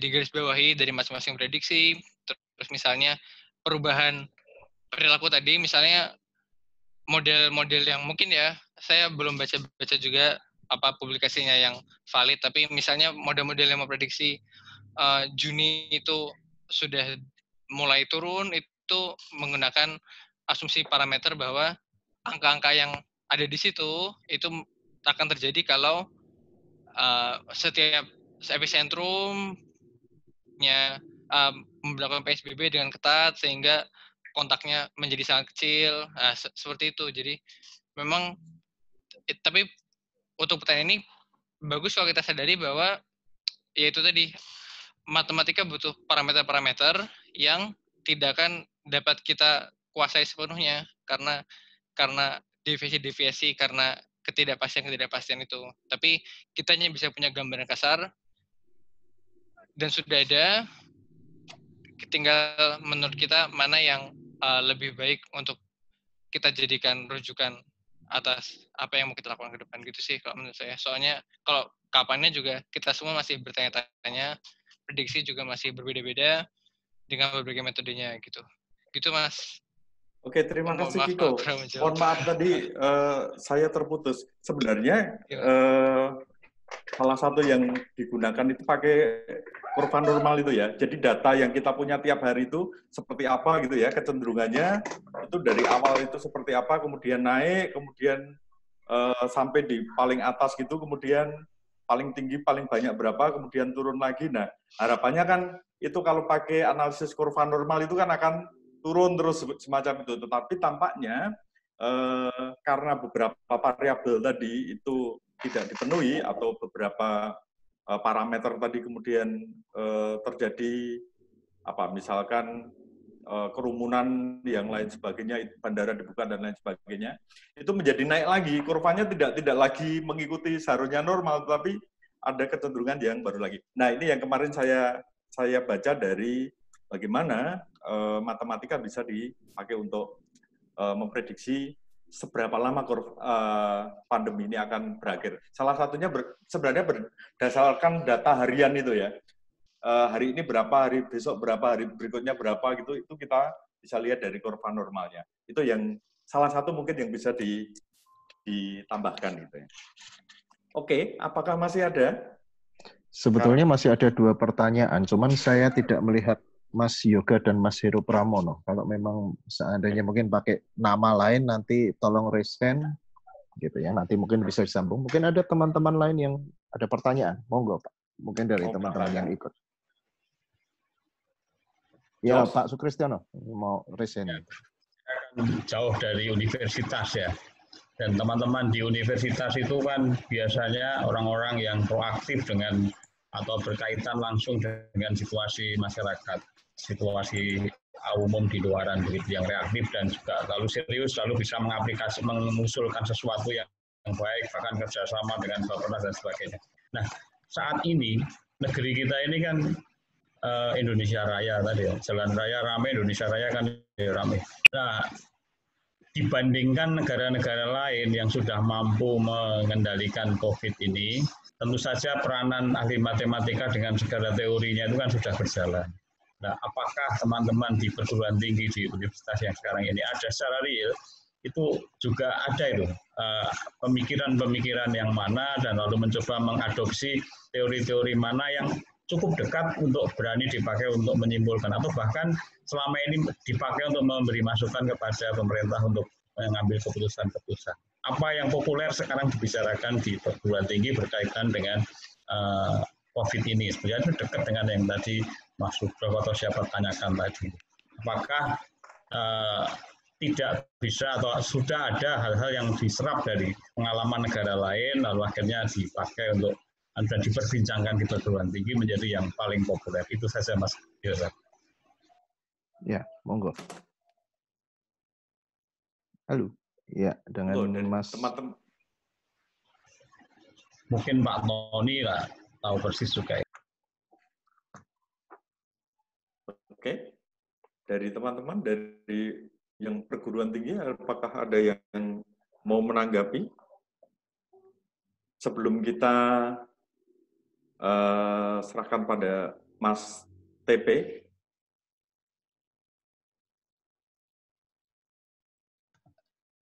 Oke. Karena juga waktunya sudah melebihi sebenarnya ya Mas yang kita jadwalkan jam menarik nih soalnya. Iya, iya. Maka biar sekaligus Oke, sebentar Mas. Ada anak berita. Iya. Martinus Iko, apakah saya boleh bertanya Pak? Boleh, Iko, silahkan. Iko, selamat malam buat Pak Joyo dan teman-teman semua. Selamat malam, Iko. Dan Bapak mas-mas alumni. Iya Pak, saya mau nanya. Kameranya dibuka biar kelihatan wajahnya. Oh iya. Bentar. Gondrong ternyata. Saya mau nanya Pak, apakah matematika itu sebuah ilmu sebuah kepastian gitu, atau memang itu cuman kesepakatan para orang-orang yang nemuin teori-teori itu? Karena ya kalau dilihat lagi kenapa 1 tambah 1 harus sama dengan 2, itu sebuah kesepakatan atau memang udah sebuah kepastian gitu sih Pak. Apalagi waktu kayak kemarin belajar limit itu kan ada pendekatan-pendekatan, berarti kan ada hal-hal yang nggak pasti gitu kan, baru mendekati atau hampir. Nah, jadi sebenarnya cuma pengen lurusin aja sih, apakah matematika itu benar ilmu pasti atau itu sebuah kesepakatan gitu sih Pak. Kalau dari saya pertanyaan, terima kasih. Oke, terima kasih Mas Iko. Siapa yang mau menjawab? Apakah saya menjawab? Boleh Pak. Kayaknya dia mau menjawab itu Pak. Iya. Kalau saya mengatakan sih memang matematika ya kesepakatan gitu ya. Artinya ini kesepakatan bersama. Nah di luar itu salahnya matematika itu kan bukan dosa itu ya. Nanti Mas Valentono Rizali bisa menambahkan ya. Kalau salah di matematika itu kan hanya soal tidak mengikuti aturan main saja gitu kan. Bukan dosa yang harus kemudian ngaku dosa gitu loh. Jadi salahnya Ya kan salahnya di matematika kan karena tidak sesuai dengan kesepakatan saja, tidak sesuai dengan aturan mainnya saja gitu kan. Nah, menurut saya memang dasar matematika ya kesepakatan dan itu berlaku secara universal, secara umum gitu ya. Bahkan nanti Mas Palindro mungkin bisa menambahkan, ketika di logika itu sekarang logikanya bukan hanya dua nilai gitu ya, bukan hanya benar dan salah, tapi ada logika kabur gitu ya. Bahwa kebenaran itu juga relatif gitu kan, bukan salah mutlak dan benar mutlak gitu kan. Tapi ada yang tingkat kebenarannya berapa? 0,1. Mas, semacam itu. Jadi kok menurut saya memang matematika itu dasarnya ya memang kesepakatan dan itu berlaku secara universal, diterima kebenarannya secara umum. Maka nanti kalau bentukan matematika itu kan dari pengertian dasar yang itu diterima secara umum, kemudian ada aksioma, gitu ya, postulat, kemudian dari situ ada definisi, kemudian ada teorema, lema, semacam itu kan, bangunannya kan macam gitu, deduktif, aksiomatis itu ya, yang salah satu karakteristik dari matematika. Jadi memang berdasarkan kesepakatan yang kebenarannya kita terima sebagai sesuatu yang benar, ya sudah disepakati, semacam itu. Mas Valentino yang dari matematika murni mau menambahkan, silahkan. Oh iya, boleh. Terima kasih untuk yang Mas Martinus Iko. Kalau yang dari saya, yang tadi Anda bilang yang 1 + 1, 2. Nah itu, ya itu sebenarnya dari kesepakatan. Karena kita harus jelas dulu pertama kali. Satunya Anda itu, satu bilangan, apakah bilangan bulat atau bilangan yang gini, kalau 1 + 1 sama dengan 2 itu sistem kesepakatan kita di sistem bilangan bulat. Desimal. Bilangan bulat. Nah, kalau Anda satu Anda itu adalah di biner yang isinya kalau nggak 0, 1, nah nanti akan lain. Di situ kesepakatannya 1 + 1 itu adalah 0 gitu. Nah, jadi tergantung struktur yang kita lagi gunakan. Jadi satunya itu harus dijelaskan, 1 itu adalah bilangan bulat atau yang bilangan di sistem modulus itu. Ya itu sih kalau dari saya. Oke, terima kasih tambahnya. Jadi memang kalau itu memang kesepakatan ya, misalkan menjadi kacau misalkan di Jogja 2 + 3 5, tapi di Bandung 2 + 3 6 gitu kan. Maka itu kebenarannya menjadi disepakati bersama, bersifatnya universal. Oke. Terima kasih. Tampaknya Mas Yusef cukup sekian dari teman-teman. Kemudian kita akan mencoba untuk mendengarkan sharing dari Mas Tony Pongoh yang bergelut di bidang bisnis dan sekaligus juga teknologi. Bagaimana matematika itu digunakan gitu ya. Mas Tony, Sugeng Dalu.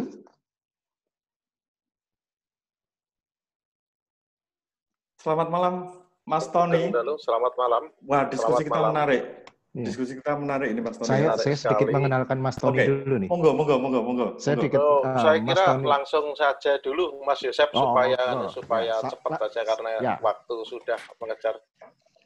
Jadi gini, saya tertarik tadi dari pertanyaan Mas Gorgom dan kawan-kawan tadi tentang ini ilmu sosial, ini ilmu pasti, yang satu apa matematika itu pasti atau kesepakatan dan lain-lain. Nah ini sebenarnya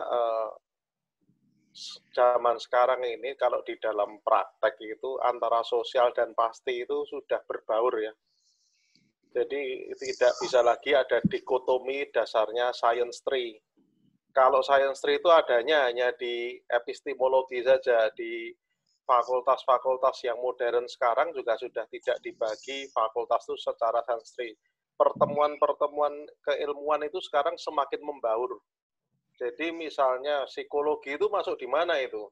Ada yang bilang itu pasti, ada yang bilang ini sosial. Sebenarnya itu adalah bahasa saya adalah bahasa pembauran ilmu yang sektoral gitu. Nah kemudian untuk ilmu-ilmu lain yang sekarang ngetren, kalau kita bicara tentang data science gitu, ya ini memang kalau yang ngitung-ngitung mungkin orang matematika, tetapi kalau sudah masuk ke big data dan lain-lain, siapa yang menganalisa? Itu sebenarnya orang social behavioral science yang banyak dipakai sekarang. Jadi manusia membuat artificial intelligence ya bisa, tetapi siapa yang ngisi itu siapa, yang mengatakan ini begini, ini menafsirkan ini. Jadi juru tafsir ini juga penting sekarang lah. Jadinya ada yang mengatakan bahwa ya sekarang ini orang yang perlu pakar di ilmu pasti itu harus juga bersentuhan dengan ilmu humaniora, karena waktu itu Presiden Koseng itu di Jepang, presiden dari college di Jepang, Isao Taniguchi itu waktu bertemu saya mengatakan engineer itu actually a social doctor. Nah ini kan saya jadi menarik, loh engineer kok social doctor? Nah, dia katakan kenapa sekarang engineer itu juga nantinya harus menciptakan sesuatu yang for the sake for human being gitu loh, bukan menciptakan sesuatu yang membinasakan. Kebutuhan masyarakatnya apa, kemudian apa. Nah artinya semula sudah mulai ada sentuhan humaniora.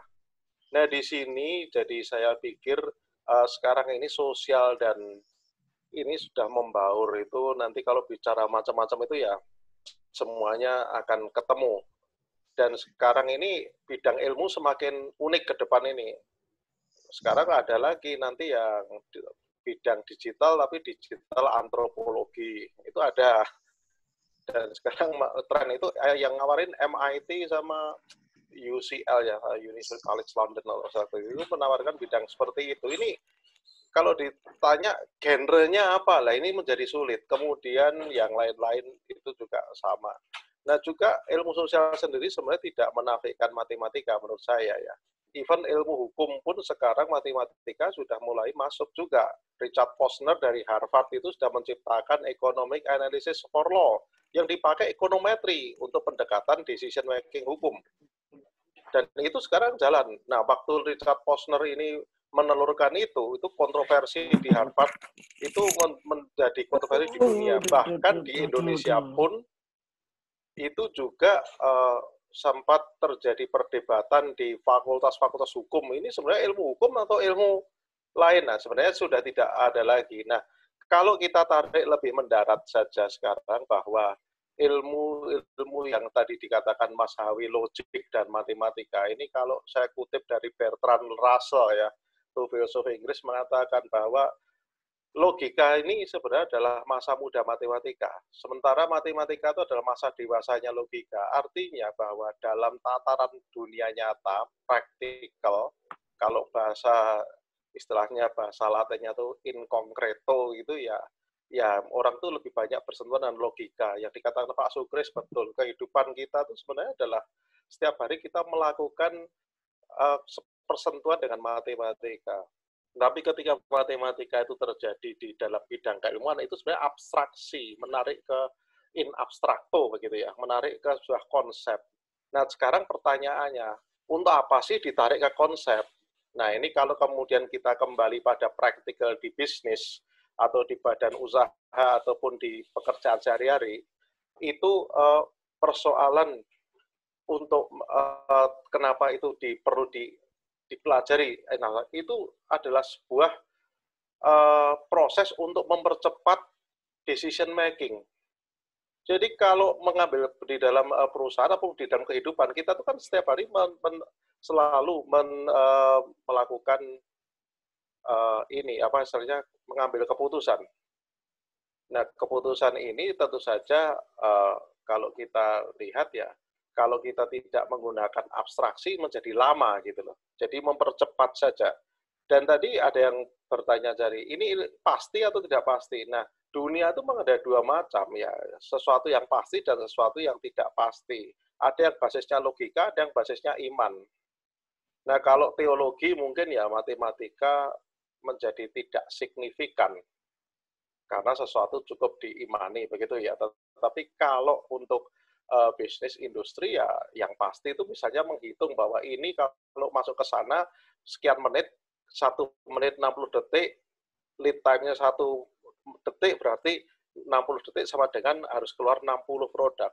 Jadi semacam operational research yang dikatakan tadi oleh Mas Samuel tadi itu kan OR sebenarnya, seperti operational research itu di manufacturing itu sangat dipakai karena ya bagaimana kita menghitung produksinya harus berapa, ini timingnya berapa, itu kan hal yang pasti.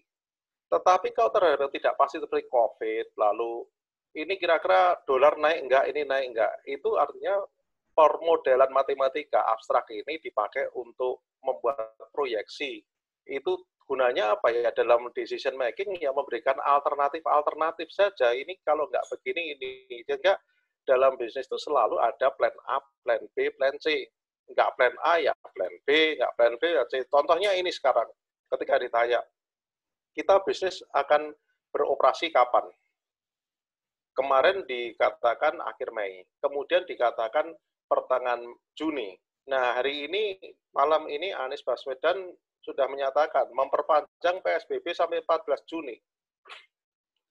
Siapa yang tahu? Kita nggak pernah tahu. Dan kapan COVID berakhir? Tidak ada yang tahu. Tetapi apa yang dilakukan bisnis? Apakah kemudian hanya menunggu sesuatu yang tidak pasti berakhir? Itu nanti jadi kisah waiting for Godot gitu ya. Kita nggak pernah ketemu kapan itu. Gitu. Nah, sekarang yang mau dipakai apa di sini? Artinya kita membuat proyeksi-proyeksi menjadi plan A, plan B, plan C. Jadi semua institusi bisnis sekarang membuat skenario plan yang basisnya itu asumsi dan basisnya proyeksi. Nah, proyeksi di sini ini fungsi-fungsi seperti matematika ini membantu sekali. Jadi artinya membuat abstraksi membantu. Oh ini begini, sehingga cepat gitu. Kalau nggak pakai itu ya bisa, tapi tadi kesuwen gitu. Karena sekarang itu maunya decision itu maunya cepat, tepat, maksudnya yang mendekati itu. Itu untuk yang tidak pasti. Nah, hasilnya bagaimana? Apakah kemudian sampai itu menjadi apa ya istilahnya proyek sukses atau tidak? Ya, paling tidak itu meminimalisir risiko kalau kita punya 3-4 plan dari proyek itu tadi. Itu meminimalisir risiko. Tapi kalau yang pasti-pasti ya sudah pasti. Mungkin di sini ada yang mau tahu, satu sepeda motor itu kalau di Astra itu keluarnya berapa detik lead time-nya. Lead time-nya ya average-nya kemarin sempat menyentuh satu sepeda motor 18 detik. Itu harus keluar satu motor begitu. Nah, kalau itu tidak dihitung pakai matematika yang baik itu ya nggak akan ketemu. Itu seperti operation research begitu. Kemudian mengurangi defect dan lain-lain itu sama. Mungkin ya semua sudah tahu di industri itu ada penghitungan Six Sigma dan lain-lain gitu ya. Jadi sebenarnya sangat luas. Itu di ilmu pasti ada, tapi ya di ilmu yang tidak pasti itu menghasilkan proyek-proyek yang baik. Tentu saja di bidang-bidang yang sifatnya ya tadi yang masih mencampurkan antara logika dengan penghitungan-penghitungan yang diperlukan untuk mendukung logika tadi. Karena kenapa? Kalau kita logika, tapi dasarnya hanya feeling, itu kalau membuat decision making di perusahaan tidak akan jalan, tidak akan diterima. Kita harus speak with data. Kalau sudah bicara data, ya data dari mana? Mau kualitatif ya boleh, tapi alangkah baiknya kualitatif tadi juga bisa dibuat model-model, sehingga ada kuantitatifnya. Kemudian bermain data Pareto dan lain-lain. Nah, inilah yang kemudian terjadi di dalam konsep yang saya katakan ya ke depan itu ya dalam praktek itu matematika ya dijalankan. Walaupun dalam menjalankan ini tidak menggunakan rumus-rumus seperti yang mungkin digambarkan dalam abstraksinya seperti digambarkan Mas Samuel dan Mas Akiko tadi. Nah ini kalau kita yang belajar di SMA melihat rumus-rumus yang sedemikian itu kadang-kadang sudah mengerikan dulu. Tetapi kalau kita balik melihat yang in concreto, oh ini dipakai untuk ini, dipakai ini, kemudian menjadi enjoy saja gitu loh.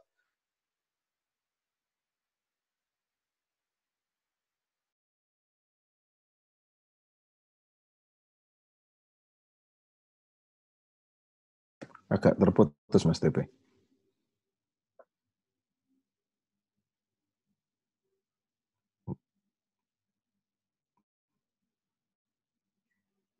Mas TP masih monitor?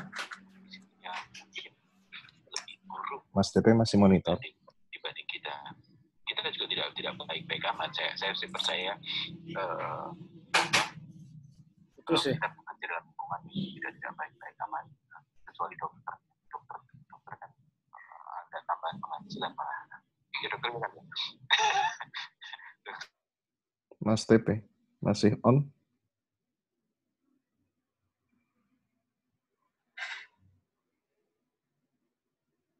Sedang proses connecting lagi nih Mas TP. Sedang proses connecting, kita tunggu sebentar. Mas TP belum join audio. Sudah terkoneksi, cuman belum join audio.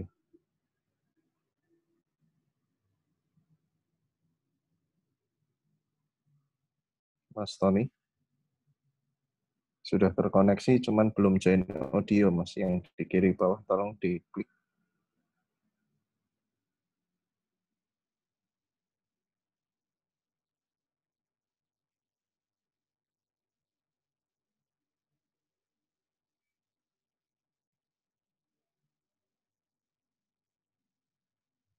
Mas Tony.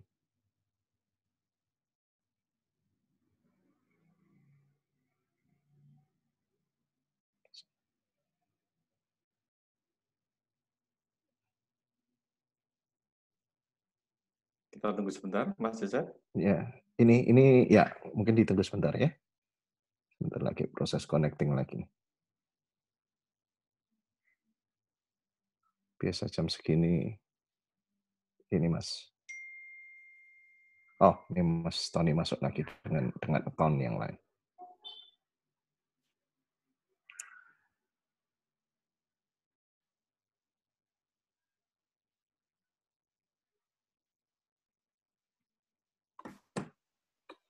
Ya, sorry ini agak kembali.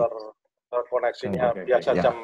jam 9 di jam sekitar sini ya jam gangguan. Tadi saya nggak tahu sampai di mana, tapi saya ulangi sedikit bahwa tadi kalau yang abstrak tadi logika yang diabstraksi dari matematika tadi itu penting untuk mempercepat proses decision making gitu ya di perusahaan. Jadi memang di perusahaan juga ada sesuatu yang pasti, itu seperti produksi di manufacturing itu kan pasti. Tapi ada juga yang sifatnya proyeksi. Kita menggunakan gambaran-gambaran itu membuat alternatif. Tujuannya apa? Supaya meminimalisir risiko. Tetapi sekali lagi ya kalau yang seperti ini mestinya untuk bidang-bidang yang sifatnya belief begitu ya mungkin ya logik yang sifatnya kuantitatifnya menjadi tidak terlalu signifikan gitu. Mau dibuat modeling ya nggak bisa gitu. Itu misalnya teologi gitu ya susah ya. Itu nanti paskah dibuat rumus gitu juga setengah mati nanti. Tetapi ya kita coba saja di dalam kehidupan ini sebenarnya kita setiap kali itu sudah bersentuhan dengan matematika. Tetapi kalau di pelajaran tadi yang rumus-rumus tadi kan kelihatannya mengerikan gitu. Itu abstraknya saja. Tapi kalau dalam kehidupannya sama. Ya sama juga ketika melihat makanan itu ya. Makanan itu kalau dilihat makanan itu menjadi sesuatu yang menarik, indah gitu. Tapi kalau kita lihat komponen mikroskopik begitu tentang kimiawinya juga pusing itu nanti. Yang namanya kecap itu mungkin celengkur begitu secara ilmu kimia begitu ya.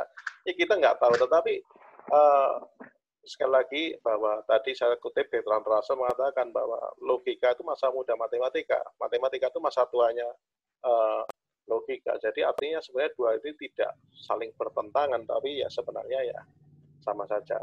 Hanya saja tadi memang di dalam bisnis itu ada satu hal yang non eksak tadi yang disebut dengan intuisi tadi. Yaitu kadang-kadang intuisi itu ketika berhadapan dengan ketidakpastian, dengan proyeksi-proyeksi yang dihasilkan oleh model-model matematika harus memilihkan plan A, plan B, plan C. Lah itu kemudian ya itulah yang dinamakan intuisi. Keberhasilannya ya tadi tergantung rezeki dan amal bakti masing-masing gitu ya. Usaha A mengatakan ini dolar sekian, ini dolar sekian, semua punya senjata proyeksi, tapi akhirnya ya berlari ke sana. Nah disitulah kadang-kadang ada yang mengatakan ya sudah kalau sudah buntu ya akhirnya kembali pada feeling gitu kalau di dalam bisnis. Tapi kalau sudah manufacturing sesuatu yang sudah jalan rutin itu nggak bisa pakai feeling. Nah ilmu ekonomi juga sama, proyeksi ekonomi itu juga nggak gampang. Kita tanya ini akan berakhir kapan nih krisis ekonomi? Itu dosen-dosen di UGM mau di mana saja juga semua punya varian-varian yang maut-maut dan proyeksi yang maut, tapi kapan kita ada yang tahu. Tapi itu bisa dipakai model-model tadi untuk alternatif pengambilan keputusan dan meminimalisir risiko. Daripada tidak ada yang mengabstraksi, kita lebih banyak tersesat. Jadi sekali lagi ya itu yang saya sampaikan ya sekali lagi untuk ilmu sosial dan ilmu pasti sekarang ini zamannya sudah mulai terjadi perjumpaan antara dua ilmu itu dalam satu area-area tertentu. Sehingga saran saya yang belajar di ilmu pasti ya jangan lupa dengan humaniora, yang humaniora jangan lupa juga dengan ilmu pasti. Itu dua-duanya saling mendukung. Itu saja Mas Yosef, terima kasih. Mohon maaf nih tadi sempat down jaringannya. Apa boleh buat, yang penting ya sudah saya sampaikan ini kurang lebih gambaran saya terhadap matematika seperti itu. Terima kasih. Terima kasih Mas Tony Pongoh atas masukannya untuk kita. Baik, saudara-saudara sekalian, tampaknya waktu sudah lebih dari 2 jam kita, 2 jam lewat 20 menit. Ya. 2 menit ya. Kita ngobrol soal matematika yang tampaknya kalau di kelas itu kalau dibincangkan begitu ngeri, tetapi kalau di sini menjadi menarik gitu ya. Tampaknya Pak Sugris, mungkin kita sesekali perlu mengundang para expert ini untuk datang ke kelas kita gitu ya. Sehingga mereka cerita bagaimana integral itu dipakai atau kemudian bagaimana turunan itu dipakai untuk dalam bisnis misalkan gitu ya, untuk optimasi misalkan. Nah, ini tampaknya menjadi gagasan menarik juga Pak Sugris kalau nanti teman-teman yang dekat di Jogja itu untuk bisa hadir di kelas-kelas matematika kita gitu ya. Baik, teman-teman. Pak Joyo, ya. Harusnya nggak perlu menunggu hadir. Sekarang kan sudah zamannya online, Pak Joyo. Oke. Bikin aja. Kita dari Jakarta kan nggak perlu datang, cukup duduk di meja sudah bisa online di kelas di Debrito. Sekarang justru dengan new normal ini lebih menarik dan lebih cepat ya. Oke, siap. Siap. Aja, Pak Sugris. Oh ya. Oke Mas Loni, terima kasih. Oke, tampaknya harus diakhiri. Terima kasih banyak pada teman-teman yang sudah berkenan menjadi presenter malam ini.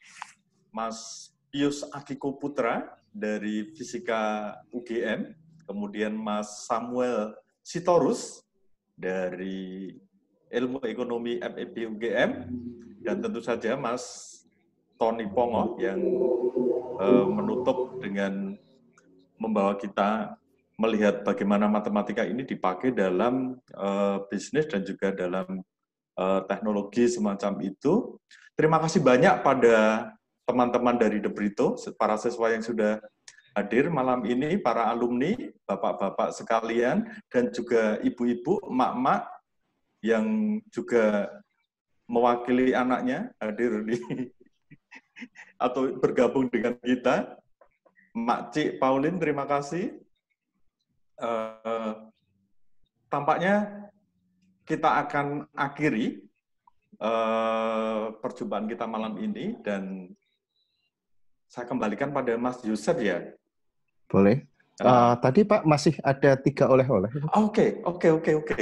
Saya mencatat. Betul. Oh ya, ada door prize gitu ya bagi yang tadi bertanya ya. Yang pertama, saya tadi mencatat, kita kasih saja yang masih muda-muda saja, Mas Nikolaus. Mas Nikolas yang tadi bertanya tentang yang membingungkan kita tadi itu loh. Kita kasih aja door prize-nya ke dia. Itu yang buku yang apa Mas? Yang manusia pembelajar itu ya? Ya. Ada ya, manusia pembelajar untuk Mas Nikolas. Kemudian sebentar, ini ada pengacu.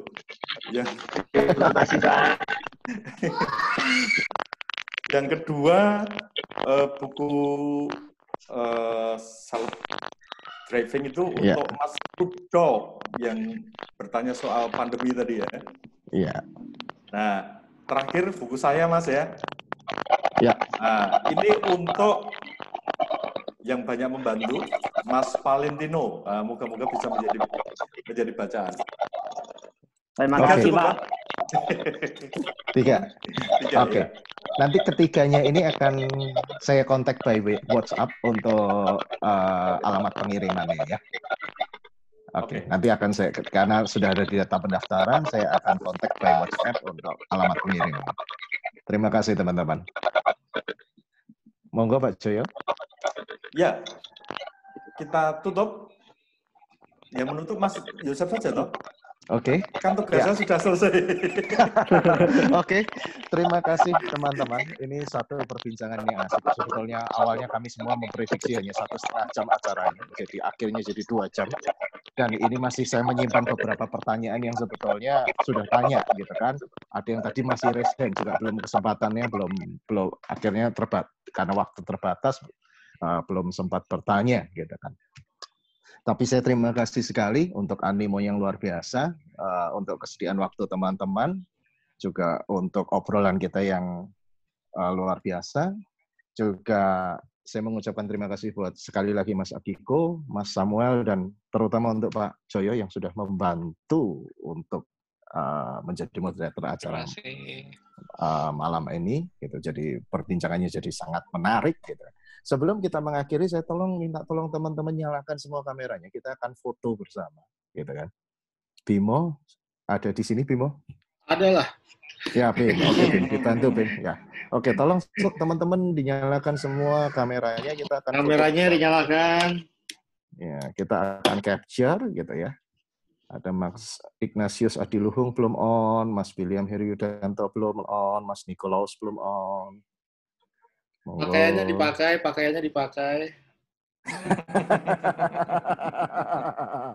Yang belum on, silahkan dinyalakan, di-on-kan kita. Ignatius Adiluhung, ya. jika CI. Gitu. Di-on-kan, gitu. Nanti kita akan capture. Oke. Mas Toto, ini memang gaya samping ya Mas Tojo ini? Biasa, action nggak lihat kayak zaman sekarang. Action, kan?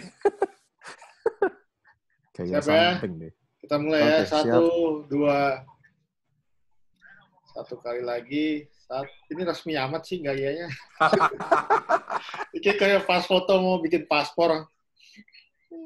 1, 2. Oke. Iya. Sudah, Bim? Sudah, sampun. Oke. Satu lagi. Tadi saya masih tertinggal karena kita terinterupsi foto. Terima kasih juga buat Mas Tony Pongoh yang sudah memberikan closing remarks-nya yang luar biasa malam ini. Jadi menyimpulkan dari semua diskusi kita malam ini. Terima kasih teman-teman. Untuk teman-teman yang dari Jerman juga online, masih ada Mas Yosi Mahendra, tadi Mas Michael Wang sudah pulang duluan. Gitu. Terima kasih. Dan acara alumni berbagi ini masih akan terus ada gitu ya. Nanti tetap ikutin saja informasinya di WA, mungkin di Facebook maupun di Instagram. Kita akan selalu update gitu kan acara alumni berbagi. Harapannya mungkin di dalam 2 minggu ke depan kita akan ada acara alumni berbagi lagi dengan topik yang lain. Oke, terima kasih teman-teman. Kita akan sediakan waktu 10-15 menit. Mungkin boleh dinyalakan mikrofonnya, boleh saling bertegur sapa, boleh saling menyapa, saling ngobrol. Pokoknya teman-teman, kita beri waktu sekitar 10 menit. Silakan. Terima kasih banyak teman-teman. Terima kasih. Terima kasih. Matur nuwun semuanya. Sampai ketemu lagi. Terima kasih. Gandeng sampun tuwo. Tetap sehat semuanya, sehat-sehat semua. Mas Gorgom, sampun buka puasa Mas Gorgom. Sudah segar. Iki Mas Gorgom lanjut sampai sahur iki. Tausiahnya ditunggu Mas. Sahur. Gimana Mas Gorgom? Alumni berbaginya nanti kan itu apa menjelang buka puasa terus ditutup kultum kahe sama ngabuburit. Halo Gorgom. Repite Gorgom. Iya. Konyol nih. Wis sama matematika ternyata ya. Meremehkan gue. Dan rupanya kita berbanding lurus karo matematika ya. Ngerti berbanding lurus mau gue.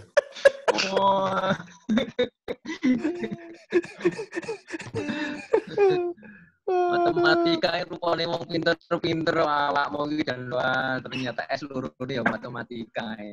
Loh, lek omong aku pinter sapa? Aku iki pekok lek.